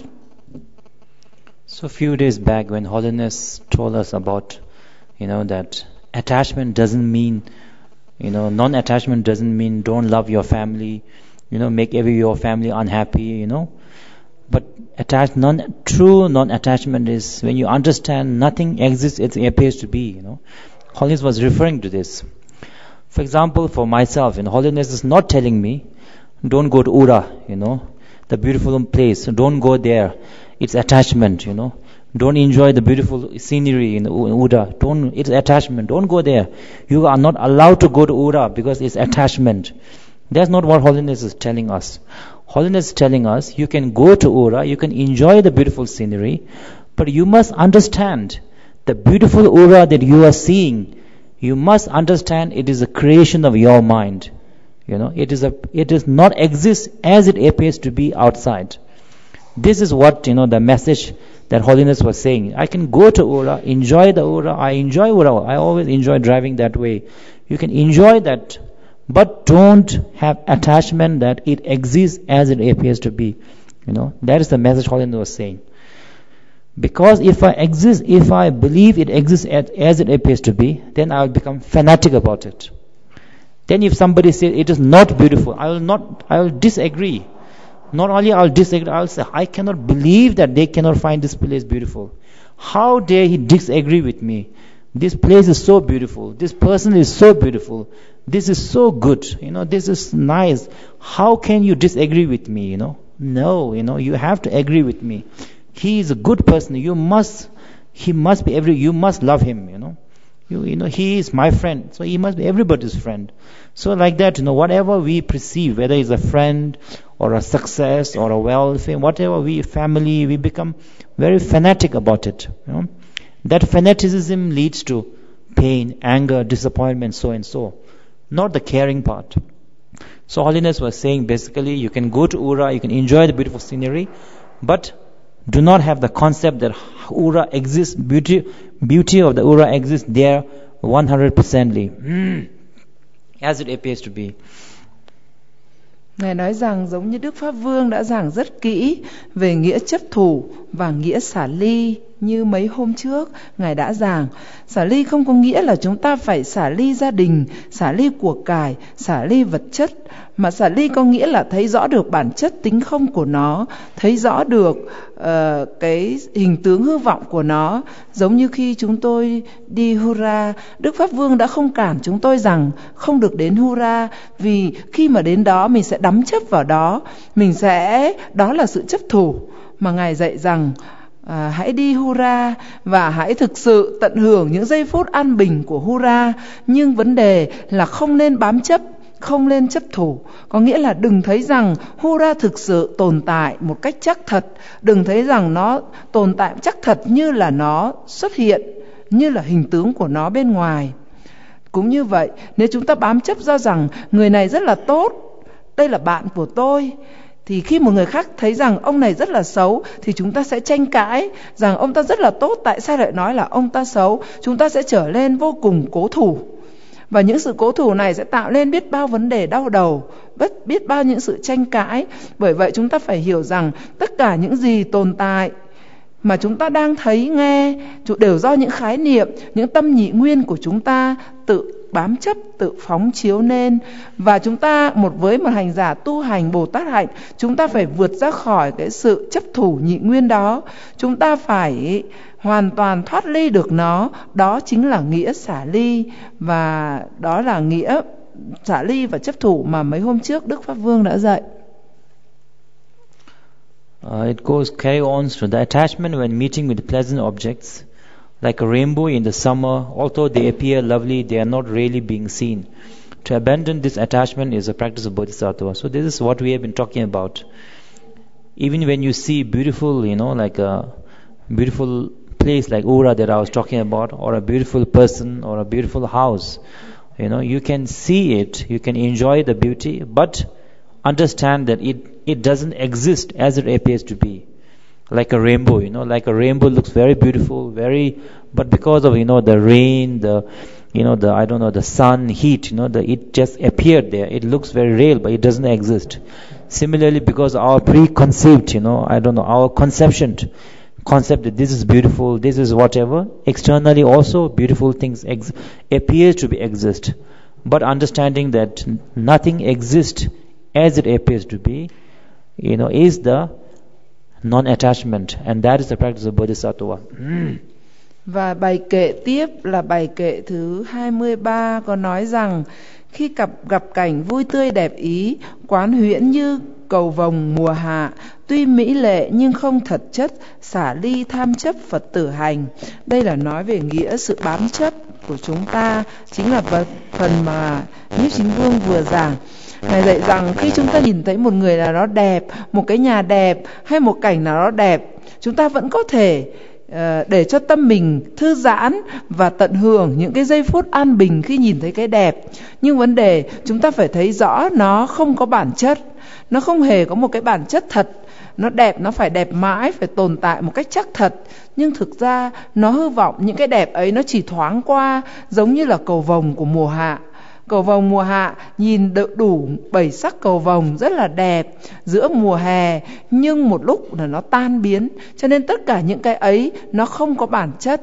Do không có bản chất cho nên chúng ta sẽ thoát khỏi sự bám chấp, đắm chấp vào trong những cái mà chúng ta gọi là đẹp. Đấy cũng gọi là pháp công hạnh hay là pháp tu của một vị Bồ Tát.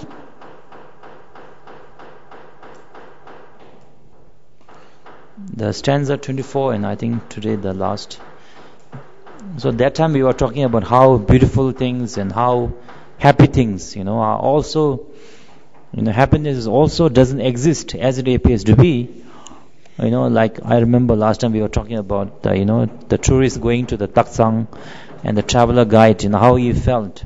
One is happy, one is unhappy. So similarly, many of our unhappiness also, they are like they are like, it says here, as if in your dream, if you dream, you lose your son. And as long as you believe that your son died in the dream, until you awaken from that dream, it is very real to you. But in the morning when you wake up, it was just a dream, it was not real. But so similarly, as a bodhisattva on the path, whenever we go through difficulties, we should understand that difficulties are also, the projection of one's own mind. And difficulty does not exist outside, but difficulty and pain is also defined by you. What you like is happiness. What you don't like is pain, If you don't want to go out of the house, if people force you to go out of the house, that is unhappiness. If you want to go out of the house, but somebody stop you, that is, suffering. So, sometimes I haven't really seen, but yes, I saw some places. Usually people don't like to stay in the prison, they don't like it. They feel like, but some people, when they are very, wealthy and they worry a lot, they build the prison for themselves, They build a huge walls and a lot of security guard. They are also very afraid to go out, always have to go in a car, bulletproof car, So in a way they are in a prison, but depending on their mind, you can either feel protected or you can feel you are in prison, It is, depending on your concept of the mind, it is, one is happiness and one is pain. Similarly, we, like I remember yesterday Holiness was, saying about, the Milarepa, how he said that the fact that we can't fly is a miracle. And the fact that if we can fly, it is, nothing, nothing amazing. So I of course, I cannot, claim to understand, all the enlightened minds with Holiness. But generally speaking, for example, like a, let's say like a husband or a wife or a house. We define that this is house. This is my house. This is a very beautiful house. Our conceptual minds create something called house. Then that house or that relationship doesn't work out, then our conceptual mind feels the pain. Or what because for example, if husband or a wife, or friend is something that is 100% existing outside, they should exist it even before you met. Before you even say, now is my husband or now is my, even before you should exist there independently. Outside of creation of your mind. Or even if after you get divorced, still they should be your husband or wife, because it's nothing to do with your mind, but it's something existing outside, But it's not like that. When you have a concept that this is my husband, my friend, You see them, you feel happy. The moment you say, oh, this is my ex-friend or ex-wife or ex-husband, you see them, you feel irritation, because your mind has created, this is, nobody, negativity. So similar, that is the, I think, reason why Holiness said that, we are like a magician, we first project, so many things, and then we believe our own projection, and then we feel happiness from our projection, we feel pain from our projection, we feel excited from our projection. So that is why we are the greatest magicians. We never remain in the unfabricated nature, but we are always projecting, and we are believing into our own projection. Ở đây đến bài kệ số 24, nó cũng tương tự giống bài kệ 23, nhưng bài kệ 23 nói về bản chất của hạnh phúc là hư vọng. Dù là hạnh phúc đều quán huyễn, và đến bài kệ 24 cũng nói về bản chất của khổ đau cũng là hư vọng. Trong nội dung của bài kệ nói rằng vọng chấp thật thường gây đau khổ, mọi đau khổ giống như mộng chết con trai, khi nghịch cảnh khổ đau ta gặp quán là hư vọng Phật tử hành. Bởi vì chúng ta thấy rằng tất cả mọi hạnh phúc ở đây, mọi đau khổ, dù là tuyệt vọng, khi chúng ta gặp những khó khăn, nghịch cảnh, những cái sự bất tường bất như ý trong cuộc sống, chúng ta thường vô cùng khổ đau và tuyệt vọng. Thì ở đây cần phải hiểu rằng quán khổ đau và tuyệt vọng giống như trong giấc mộng mình bị chết đứa con trai của mình. Trong lúc mộng ấy, khi mà thấy mình chết đứa con trai thì chúng ta sẽ tâm chúng ta sẽ rất là đau khổ. Nhưng khi tỉnh dậy thì nó chỉ là giấc mộng. Bởi vậy chúng ta sẽ quán mọi khổ đau trong cuộc sống đều là hư vọng, đều giống như giấc mộng của chúng ta, chỉ do tâm của chúng ta biến ra. Giống như ban nãy nói, tất cả mọi hạnh phúc có được bởi vì tâm chúng ta thấy thích, chúng ta đắm, chúng ta vui thích, cho nên chúng ta hạnh phúc. Và nếu như khổ đau có là bởi chúng ta sân giận. Nhưng trên thực tế, tất cả những cái đó chỉ là sự phóng chiếu của chính tâm mình. Giống như Đức Pháp Vương dạy ngày hôm qua, như Ngài Milarepa nói rằng, khi chúng ta cho rằng những cái huyền thuật là phải những cái gì lạ, những cái gì mà nó huyễn hoặc, nhưng Ngài Milarepa lại dạy rằng cái thực tế mà chúng ta không biết bay, nó là huyền thuật. Còn cái chuyện mà biết bay thì nó lại là bình thường, nó lại là thực tại. Cho nên chính trong đời sống của chúng ta, hoàn toàn những cái rất là bình thường, nhưng bằng quan kiến của một người vô minh thì chúng ta lại thấy đó là bình thường. Còn khi chúng ta thấy những cái lạ thì nó lại là huyền thuật. Nhưng với cái nhìn của bậc giác ngộ, các ngài nhìn hoàn toàn ngược của chúng ta. Như vậy thì tất cả những cái nhìn đó hoàn toàn do tâm của chúng ta phóng chiếu ra. Giống như ngay chuyện bám chấp vào vợ chồng hoặc là nhà cửa. Nếu chúng ta bám chấp rằng cái nhà này là của tôi thì chúng ta sẽ rất là đau khổ nếu cái nhà nó bị cũ đi hay là nó hỏng đi. Hay cũng như vậy, chúng ta bám chấp là đây là vợ tôi, đây là chồng của tôi. Thật ra cái người gọi là vợ hay chồng ấy, họ đã tồn tại trước khi chúng ta kết hôn với họ. Nhưng trước khi chúng ta kết hôn thì chúng ta lại không chấp đấy là vợ chồng. Nhưng khi chúng ta bám chấp đây là vợ tôi hoặc chồng tôi thì chúng ta sẽ dễ dàng đau khổ, dễ dàng bị bức xúc khi gặp những cái hành xử bất như ý. Bởi vậy tất cả những cái đấy chỉ là sự bám chấp phóng chiếu của tâm chúng ta. Mà nếu phóng chiếu ở đây chúng ta phóng chiếu cả ngày từ sáng đến tối, chúng ta phóng chiếu đủ chuyện, và rồi trở lại bám chấp vào những cái mà chúng ta phóng chiếu ra. Như chúng ta phóng chiếu đây là người vợ của tôi, xong bám chấp rằng đấy là vợ, rồi chúng ta lại sao người vợ lại hành xử như vậy, cho nên tạo nên khổ đau. Như vậy cả ngày chúng ta không bao giờ chịu an trụ vào tự tánh tâm vô phân biệt, thoát khỏi sự phóng chiếu, thoát khỏi nhị nguyên, cho nên chúng ta tự mình tạo nên đau khổ. Bởi vậy phải quán chiếu để thấy rằng đau khổ vốn là hư vọng, bản chất của nó chính là sự phóng chiếu của tâm chúng ta, để có thể mình tự tại và an trụ vào trong tâm tự tánh tâm của mình. Đấy gọi là công hạnh của một vị Bồ Tát. So, as a practitioner on the spiritual path, in order to understand the non-attachment, firstly we should have understanding that nothing in the world has inherent existence. Inherent means by its own, without help from others. For example, this house doesn't have inherent existence because house is made up of, pillars and, the irons and, the woods and all of this come together. Something called house happens. So emotionally also, whatever we feel, whether we feel or whether we, the mind sees the beautiful or ugly or happiness, whatever, it doesn't have inherent existence but made up of so many fabrication and concepts, coming together and project into happiness or sadness, whatever, beautiful.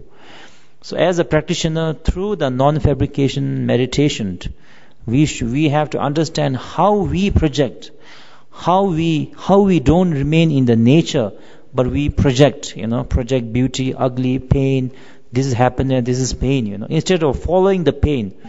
If you follow only the pain or the happiness, it's like they say, if you throw a stone at the dog, the dog follows after the stone. And they try to bite the stone. If you throw a stone at the lion, lion turns back at who threw the stone, and then they go after the person who threw the stone. Similarly, instead of chasing just after happiness or after certain, as a practitioner, you have to chase after what is happiness. How is the happiness, sort of, the concept of happiness, or how it is projected, what is its nature. To understand that, and once you understand that, doesn't mean that you will not see beautiful or you will not feel happy, but rather you will see beautiful aura, you will see beautiful places with the full freedom, without being tied down to it without being fanatic about it, without being, so fanatically grasping about it. You can enjoy the beauty and you can enjoy everything in the world, but without that fanaticism, fanaticism, that, what do you call it, a fanatic, extreme way of looking at things. Tiếp tục Ngài nhắc đến nghĩa xả ly. Nói về nghĩa xả ly, chúng ta cần phải hiểu về bản chất thật của tất cả vạn pháp. Tất cả các pháp đang tồn tại ở đây, chúng ta phải hiểu rõ nó không tồn tại một cách chắc thật, một cách độc lập. Ví dụ như cái nhà này, nó được tạo nên bởi rất nhiều nhân duyên, rất nhiều yếu tố khác nhau, như những cái cột, rồi tất cả nhiều như xi măng, gạch vân vân để tạo thành một cái nhà. Chứ còn bản chất của cái nhà nó không có phải độc lập tự nó, có bản chất chắc thật của nó. Cho nên thấy được bản chất của tất cả vạn pháp vốn là không tồn tại một cách độc lập chắc thật, vốn là sự phóng chiếu của tâm chúng ta, thì chúng ta có thể hiểu được nghĩa của chữ xả ly. Ngay cả những tâm lý, tức là những xúc tình trong tâm của chúng ta, như chúng ta phóng lên những xúc tình, khi tâm chúng ta hiện khởi những xúc tình vui buồn, khổ đau, hạnh phúc, thì những cái xúc tình ấy nó cũng không đơn độc tồn tại, mà nó cũng phải dựa vào rất nhiều duyên. Rất nhiều duyên để có một niềm vui, để có một hạnh phúc, nó phải có rất là nhiều duyên mới tạo nên được niềm vui và hạnh phúc. Chính vì do nhiều duyên hợp lại, cho nên chúng nó không có, tất cả những trạng thái tâm cũng không có bản chất chắc thật. Một hành giả tâm linh, người thực hành Bồ Tát hạnh cần phải có trí tuệ quán chiếu để thấy rõ được cái tiến trình mà chúng ta phóng chiếu ra vạn pháp, cái tiến trình mà chúng ta phóng chiếu ra những hạnh phúc và khổ đau. Do thấy rõ được tiến trình phóng chiếu ra hạnh phúc và khổ đau, chúng ta sẽ thoát khỏi sự bám chấp nhị nguyên, và đó là nghĩa của từ xả ly. Bởi vậy, nếu chúng ta đã có tâm xả ly, thì với tâm xả ly đó, với tâm không bám chấp đó, chúng ta có thể tận hưởng những khoảnh khắc an bình ở Hura, tận hưởng cái đẹp của thiên nhiên, tận hưởng một tách trà hay một cốc cà phê với tâm không bám chấp mà vẫn gọi là nghĩa xả ly. So first, I think today we have that much time, so just as a tradition, I will give short oral transmission. Và bây giờ theo truyền thống, Ngài sẽ truyền khẩu truyền cho chúng ta 37 phẩm trợ đạo. Thỉnh các Phật tử giữ tâm thanh tịnh, chắp tay ngồi thẳng để lắng nghe đón nhận khẩu truyền từ Đức Nhiếp Chính Vương. We can all read together in English. Ngài giảng English. Chúng ta có thể cầm quyển sách 37 phẩm. If it is necessary to give even one's body when desiring enlightenment, what need is there to mention our outer objects? Therefore, to give gifts and without the hope of present or future gain is the practice of Bodhisattva. If when lacking moral conduct, one cannot achieve one's own aim, wanting to achieve benefit for others is just a laughing matter. Therefore, without craving for worldly pleasures, to protect morality is the practice of Bodhisattvas. To Bodhisattvas who desire the wealth of virtue, all agents of harm are like a precious treasure. Therefore, cultivating the patience that lacks hatred and animosity towards all is the practice of Bodhisattva.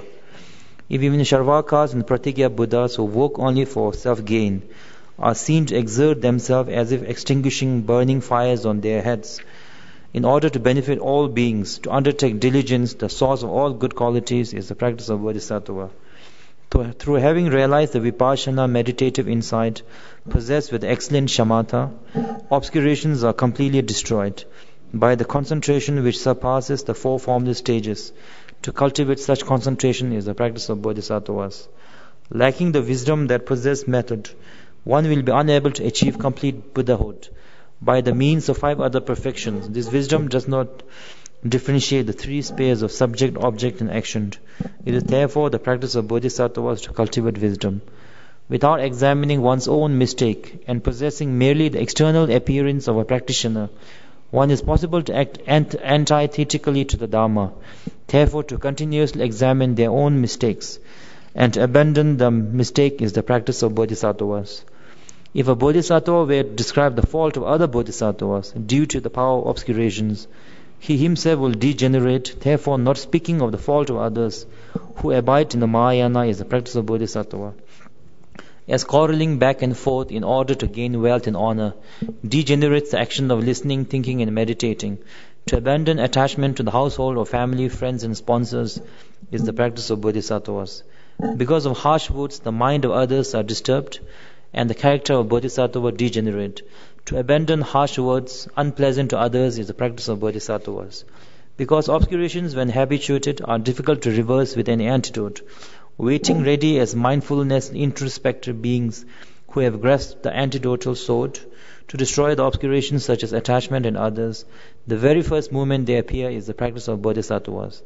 Whatever conditions arise in their own mind, in all facts of behavior, through continuously possessing the mindfulness introspection that examines these conditions, to achieve benefit for others is the practice of Bodhisattvas. In order to clear the suffering of limitless beings, they endeavor to accumulate virtues with the wisdom or purity of 3 spheres of subject, object and action. To dedicate the enlightenment the virtues achieved is the practice of Bodhisattva. Concerning the meanings related in the sutras and tantras and commentaries, through adhering to the speech of excellent ones. For those who wish to practice the Bodhisattva path, I have arranged the 37 Bodhisattva practice. Because of my limited understanding and inadequate knowledge, this composition lacks the poetry and elegance of the language that the scholars revived. But as those teachings depend strictly on the sutras of the Supreme, I think they reveal the practice of Bodhisattvas free of error. However, the immense cause of actions of Bodhisattva is difficult for someone of my level of ignorance to understand and realize. I ask also of the Supreme One to practice patience towards me and to pardon my impression. Whatever the contradiction and inconsistent may have crept into this text, by the merit that I have obtained through this effort, as well as through the power of 2 bodhicittas, the relative and the ultimate, may all sentient beings, without remaining within the limit of nirvana and samsara, become like Avalokitesvara, the Buddha of compassion. So we have now sort of finished the teaching. So now if we sort of, whatever we have learned, if you sort of, put it into some sort of small things, what do you call it, the essence, you might say. Firstly, we have to, first understanding that we have to develop is that all the beings, before you see them as husband, wife, human beings, animals, drivers, taxis, maids, whatever, you should first see them as beings who want happiness and who do not want suffering, exactly the same as you.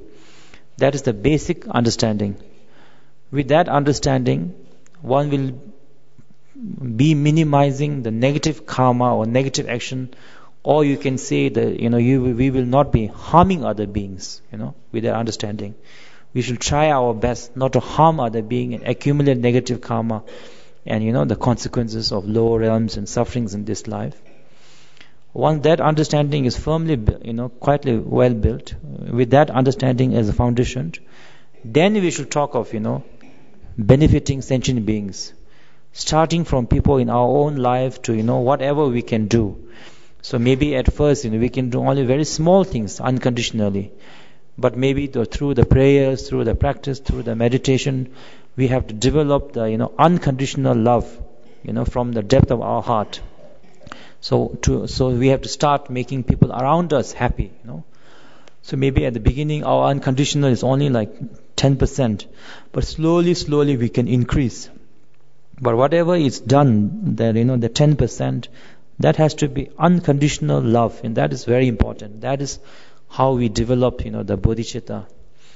And then together with that, then with the Guru Yoga practice, Ngondro and different Vajrayana practices, we have to try to understand the non-attachment through the blessing of the Guru, through the blessing of the, the practices and resolutions, the unfabricated nature of entire phenomena. What is the true nature of the phenomena, true nature of the mind, without our, projection. And then, I guess, the enlightenment, starts from there. So that is sort of, the sort of concise, sort of, trying sort of the essence of, what we have described. And once more, human beings' happiness, samsaric happiness, is very much dependent on each other. So I always sort of remind to myself as well as others, before we can call ourselves, the Buddhism or the Mahayana or Vajrayana, to be a good person, person who does not harm, and person who at least respect the others as much as we respect ourselves, our all equal desire to be happy and not to want suffering. That quality, is very much needed. A good person is usually a good practitioner. That is sort of the natural sort of occurrence. So that is, I think, quite important. And to all the organizers, Venerable, I think per the request of Venerable Changchup, and I think the Venerables, the nuns here, they organize everything. So for all of that, I want to thank all the people who are, involved in this thing. And I'm very happy that through your effort, even I got opportunity to receive a lot of precious teaching from His Holiness and be with, all of you here. And I hope that through the merit of, the listening to the teaching, giving teaching, our prayers together, and all the people, gathered here, people of Vietnam, and especially all the sentient mother, sentient beings, wherever they are, may our dedication be unconditionally given to all of them. And by that merit, may they all find spiritual happiness as well as the material happiness. Whatever they desire, may they get it. And ultimately, may we get the true happiness that comes from complete understanding or enlightenment. So we will do a Q&A. Then we'll do the dedication.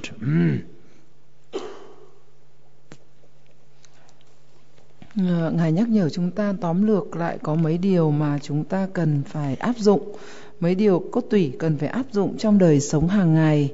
Thứ nhất là chúng ta cần phải, khi gặp bất kỳ một người nào hay một chúng sinh nào, dù là có thể vợ chồng hay là những người hay kể cả loài động vật, chúng ta đều phải nhớ rằng và hiểu rằng tất cả mọi người, tất cả mọi loài đều có nhu cầu mong cầu hạnh phúc, đều có sợ hãi khổ đau giống như chúng ta cầu hạnh phúc và chúng ta sợ hãi khổ đau. Nhờ hiểu như vậy, chúng ta sẽ cố gắng sống bình đẳng và không tạo những cái như là không sát sinh, không làm tổn hại đến bất kỳ ai, không sát sinh, bởi chúng ta hiểu được sát sinh sẽ phải đọa xuống 3 đường ác. Cho nên cố gắng làm lợi ích, đem lợi ích đến, hạnh phúc đến cho tất cả chúng sinh. Có thể không đem được đến những cái hạnh phúc lớn lao thì hãy thực tập từ những lời cầu nguyện trong buổi khóa lễ hãy cầu nguyện bằng lời cầu nguyện, chia sẻ những công đức mình có được cho tất cả chúng sinh, thì dần dần chúng ta sẽ phát triển được lòng từ bi, tình thương yêu vô điều kiện. Mới đầu có thể phát triển 10%, sau dần dần nó sẽ viên mãn qua sự thực hành tâm linh của chúng ta.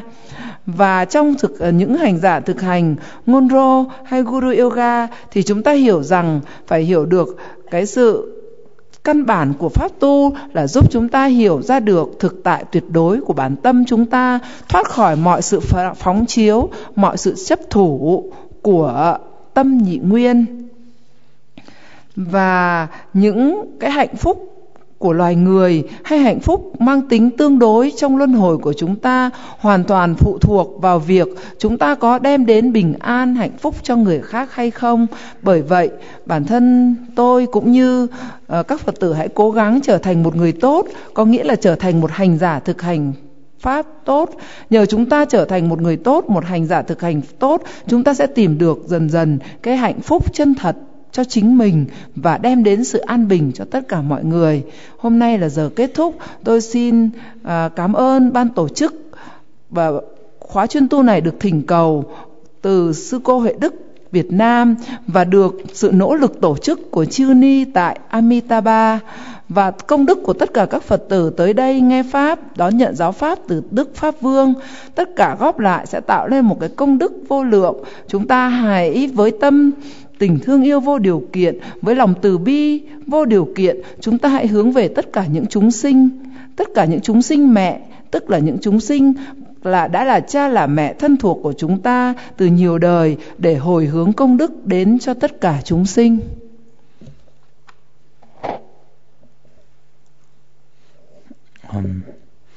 The question one was like, we have been taught to keep distance away from bad people. However, they keep coming back to us. What should we do?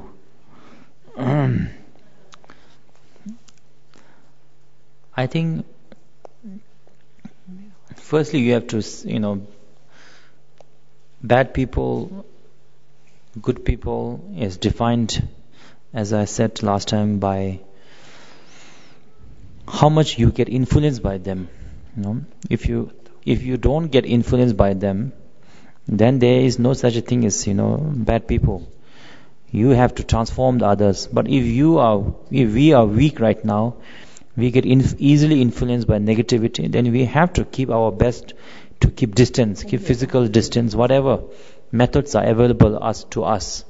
If it's really desperate, then whatever, physical changing locations, whatever, nowadays you can change your email address quite easily, it's not like before. Postal address you can't change, Email and mobile number is quite easy to change, And I know some people who have done that, So, so you can, do whatever, you should keep that. But it depends on, how easily influenced you are.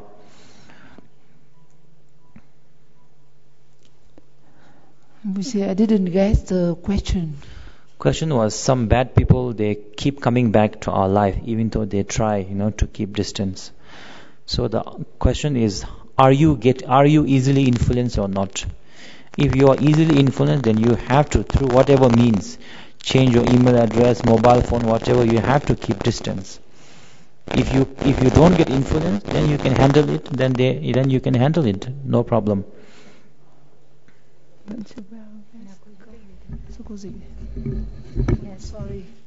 Thưa các Phật tử, câu hỏi là trong cuộc sống của chúng ta thì có nhiều người xấu cứ hay quấy rầy chúng ta, và chúng ta muốn là tránh xa họ, nhưng mà họ vẫn cứ tiếp tục tới và quấy rầy chúng ta. Thì các Phật tử này hỏi là, thưa với Ngài, thì trong trường hợp đó thì chúng ta phải hành xử như thế nào?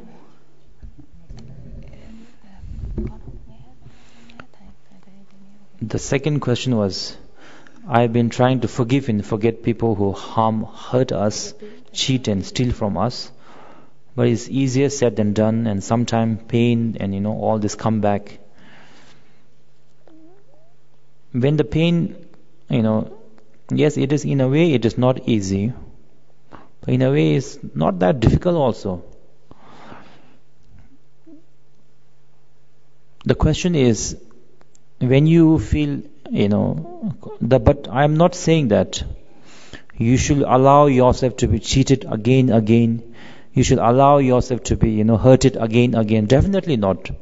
Especially not at this stage, because we are very beginner. We are not great bodhisattva enough to accept all of this. So right now we have to protect ourselves. Definitely, we have to keep distance. We have to negative people who cheat us. We have to make sure that we are not getting cheated again. We have to all of these things, whatever legal ways or whatever, make sure we are not getting cheated. Definitely not.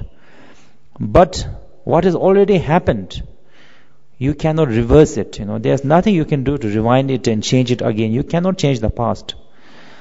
But if you hold on to that anger, that pain, whatever, you are your life. It is we who will be suffering because of the pain, because of anger. We will be one who is suffering. And why should we make ourselves unhappy? Why should we do that to ourselves? Another thing that may help is again, to understand that those negative people who harmed us, they also want happiness. They also don't want suffering. And out of that desire, out of ignorantly, their desire, they did all of these negative things to us. Maybe we have paid back our karmic debt, may they be, and maybe wish them, or may they be happy, because if I wish them angry, my own peace of mind get disturbed. So rather letting my mind get disturbed, I wish them all the happiness. Next time, of course, I will not let them do that to me again. But whatever is past is past. I wish them all happiness. Maybe, that might, help.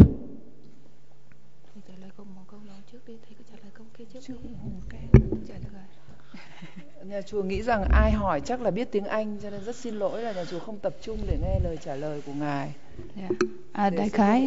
Đại khái câu thứ nhất các ngài trả lời là đối với trường hợp mà người xấu luôn tới quấy rầy chúng ta thì là chúng ta cần phải tự rèn luyện mình, giống như là một cái thói quen, cái gì ngài nói chúng ta cũng cần phải giữ chánh sang, ngay kể cả là điện thoại di động hay là bất cứ cái gì chúng ta sử dụng hàng ngày mà nó không tốt, chúng ta cũng cần phải tránh xa, chứ không phải là người xấu. Do vậy là chúng ta phải tập một cái thói quen, chúng ta là hãy rèn luyện cho chính mình. Và khi mà chúng ta rèn luyện như vậy thì từ từ là tự nhiên là nó sẽ giảm, cái tần số nó sẽ giảm. Đó là trường hợp thứ nhất. Và câu hỏi thứ hai là có một số người cứ hay giống thuyết, tức là lừa đảo, lừa gạt chúng ta, có những hành động xấu hoặc là trộm cắp. Và chúng ta giống như là trong trường hợp đó chúng ta phải hành xử như thế nào? Thì ngài dạy là trước hết đầu tiên là chúng ta không nên có những hành động xấu đó, không đi lừa đảo người khác, cũng không trộm cắp, mà chúng ta phải giữ giới. Đó là trường hợp thứ nhất. Và trường hợp thứ hai là chúng ta hãy quán tưởng là tất cả những cái mà chúng ta cảm thấy rất là khó chịu khi mà người ta đối xử với mình như vậy thì cũng là do cái tâm của mình nó biến hiện ra thôi. Thì nếu như mà chúng ta không bị dao động bởi những cái hành động đó thì chúng ta sẽ không khổ đau vì nó. Đại khái là như thế. A Di Đà Phật. Đừng có lẩm cẩm.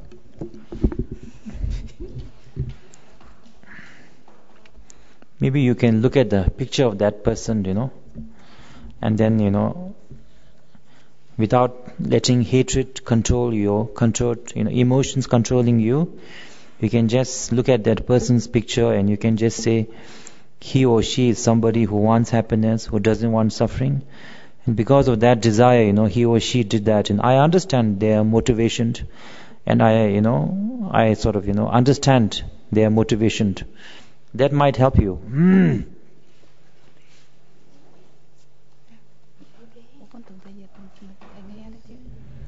Ngài dạy là tiếp cho cái trường hợp giải pháp vừa rồi thì Ngài nói là mình có thể sử dụng bức ảnh của người đó trước mặt mình và có thể thường nói rằng và quán chiếu rằng người ta cũng muốn hạnh phúc giống như mình muốn hạnh phúc, người ta cũng sợ khổ đau giống như mình muốn khổ đau. Mình cứ tìm cách quán chiếu kiểu đó một thời gian thì dần dần cũng có thể trợ giúp cho chúng ta. The third question was, my whole life I've been trying to make some people happy, but been failing, so I feel like not being good enough.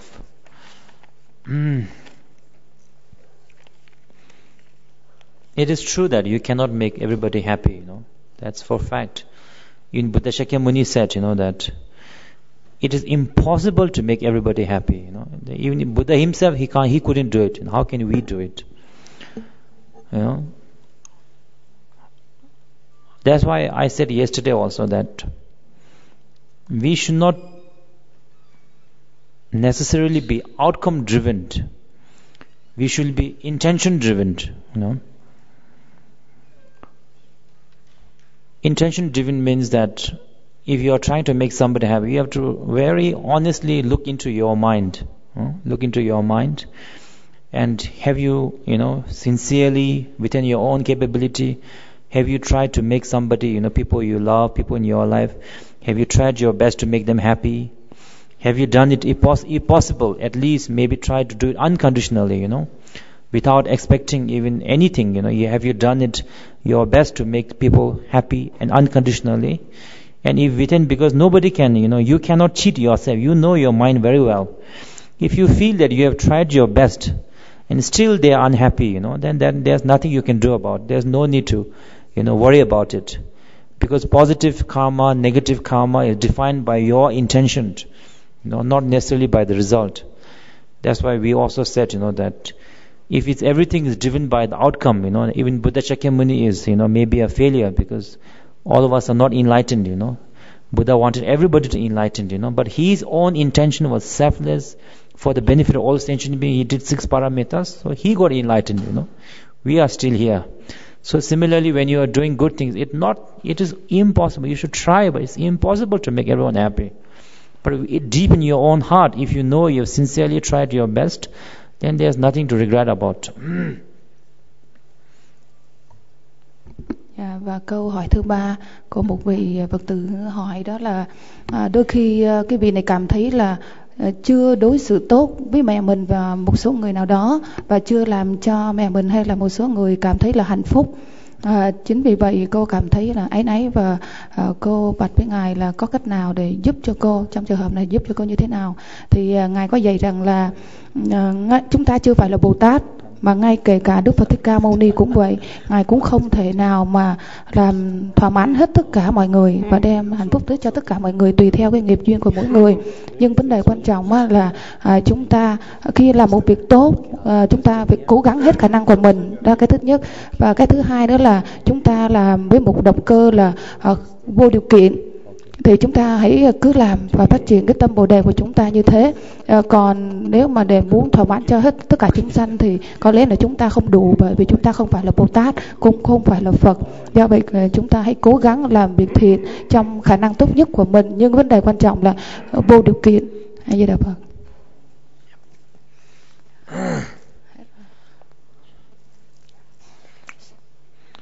Yes, it's finished. So we do a dedication with Amitabha Pure Land prayer, and then with followed by the Guru Yoga dedication. Xin sẽ phần hồi hướng trong quyển tu Guru Yoga đấy ạ. Cầu nguyện vãng sinh tịnh độ.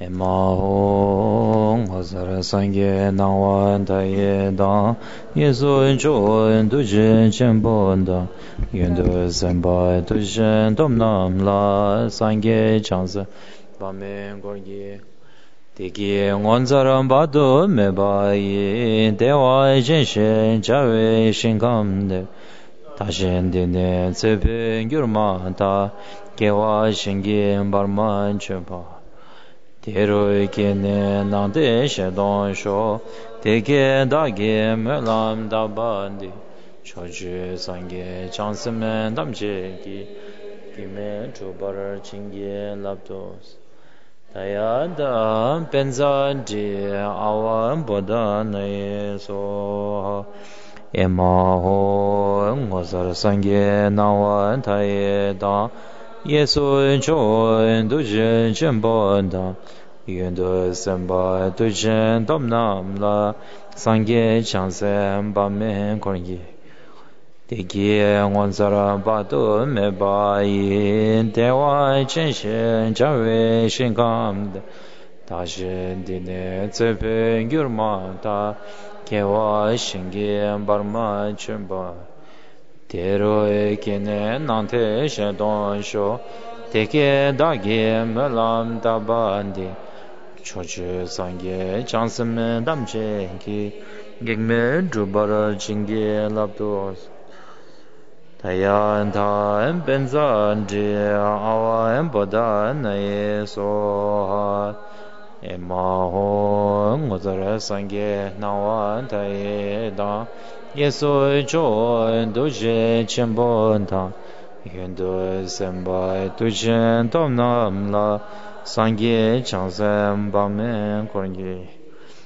dike ngonzara bagdo me bai Dewa chenshi chawe shinkamder Tajen dinen seven gyurmata Kewa shingi barman chubar Tero ekene nante shedon sho Teke dagi melam dabandi Choju sangi chansamen damche ki Gigme chubar chingi labdos Tayan tan benzan di awa emboda nae so chode gewa se je gon songi zola chira tagi dusmo ge sampa kuncho somla chemba gewe demba bengyur che gewa simje kunla mo Drukpa sangye tomgyur che gezan tamche chidun Dajen gyula mingyur che Chimnye dane zozo ne Tsere neme nyamdo pe Sendere sacho nengyur che Namshe tsepe gyurmata Tewa chendo ke gyur che Kene pema kaje de luden de la sangesh Chanjo domne chise do Tube doa dembar shom Chingi shinkam na Sangye ba mengut Melam Chungzai Shinsho dero gewarash Gewa di kanyama semcheng digdan chiben zogun changyur ne sambe dungge yishin chubgyur ne dorje changye gopan yurdob sho Gewa dambe chela nendengi chanchu chembe sala machembar parche dushe yule gewa da Nyamdo gondo bewe jashi.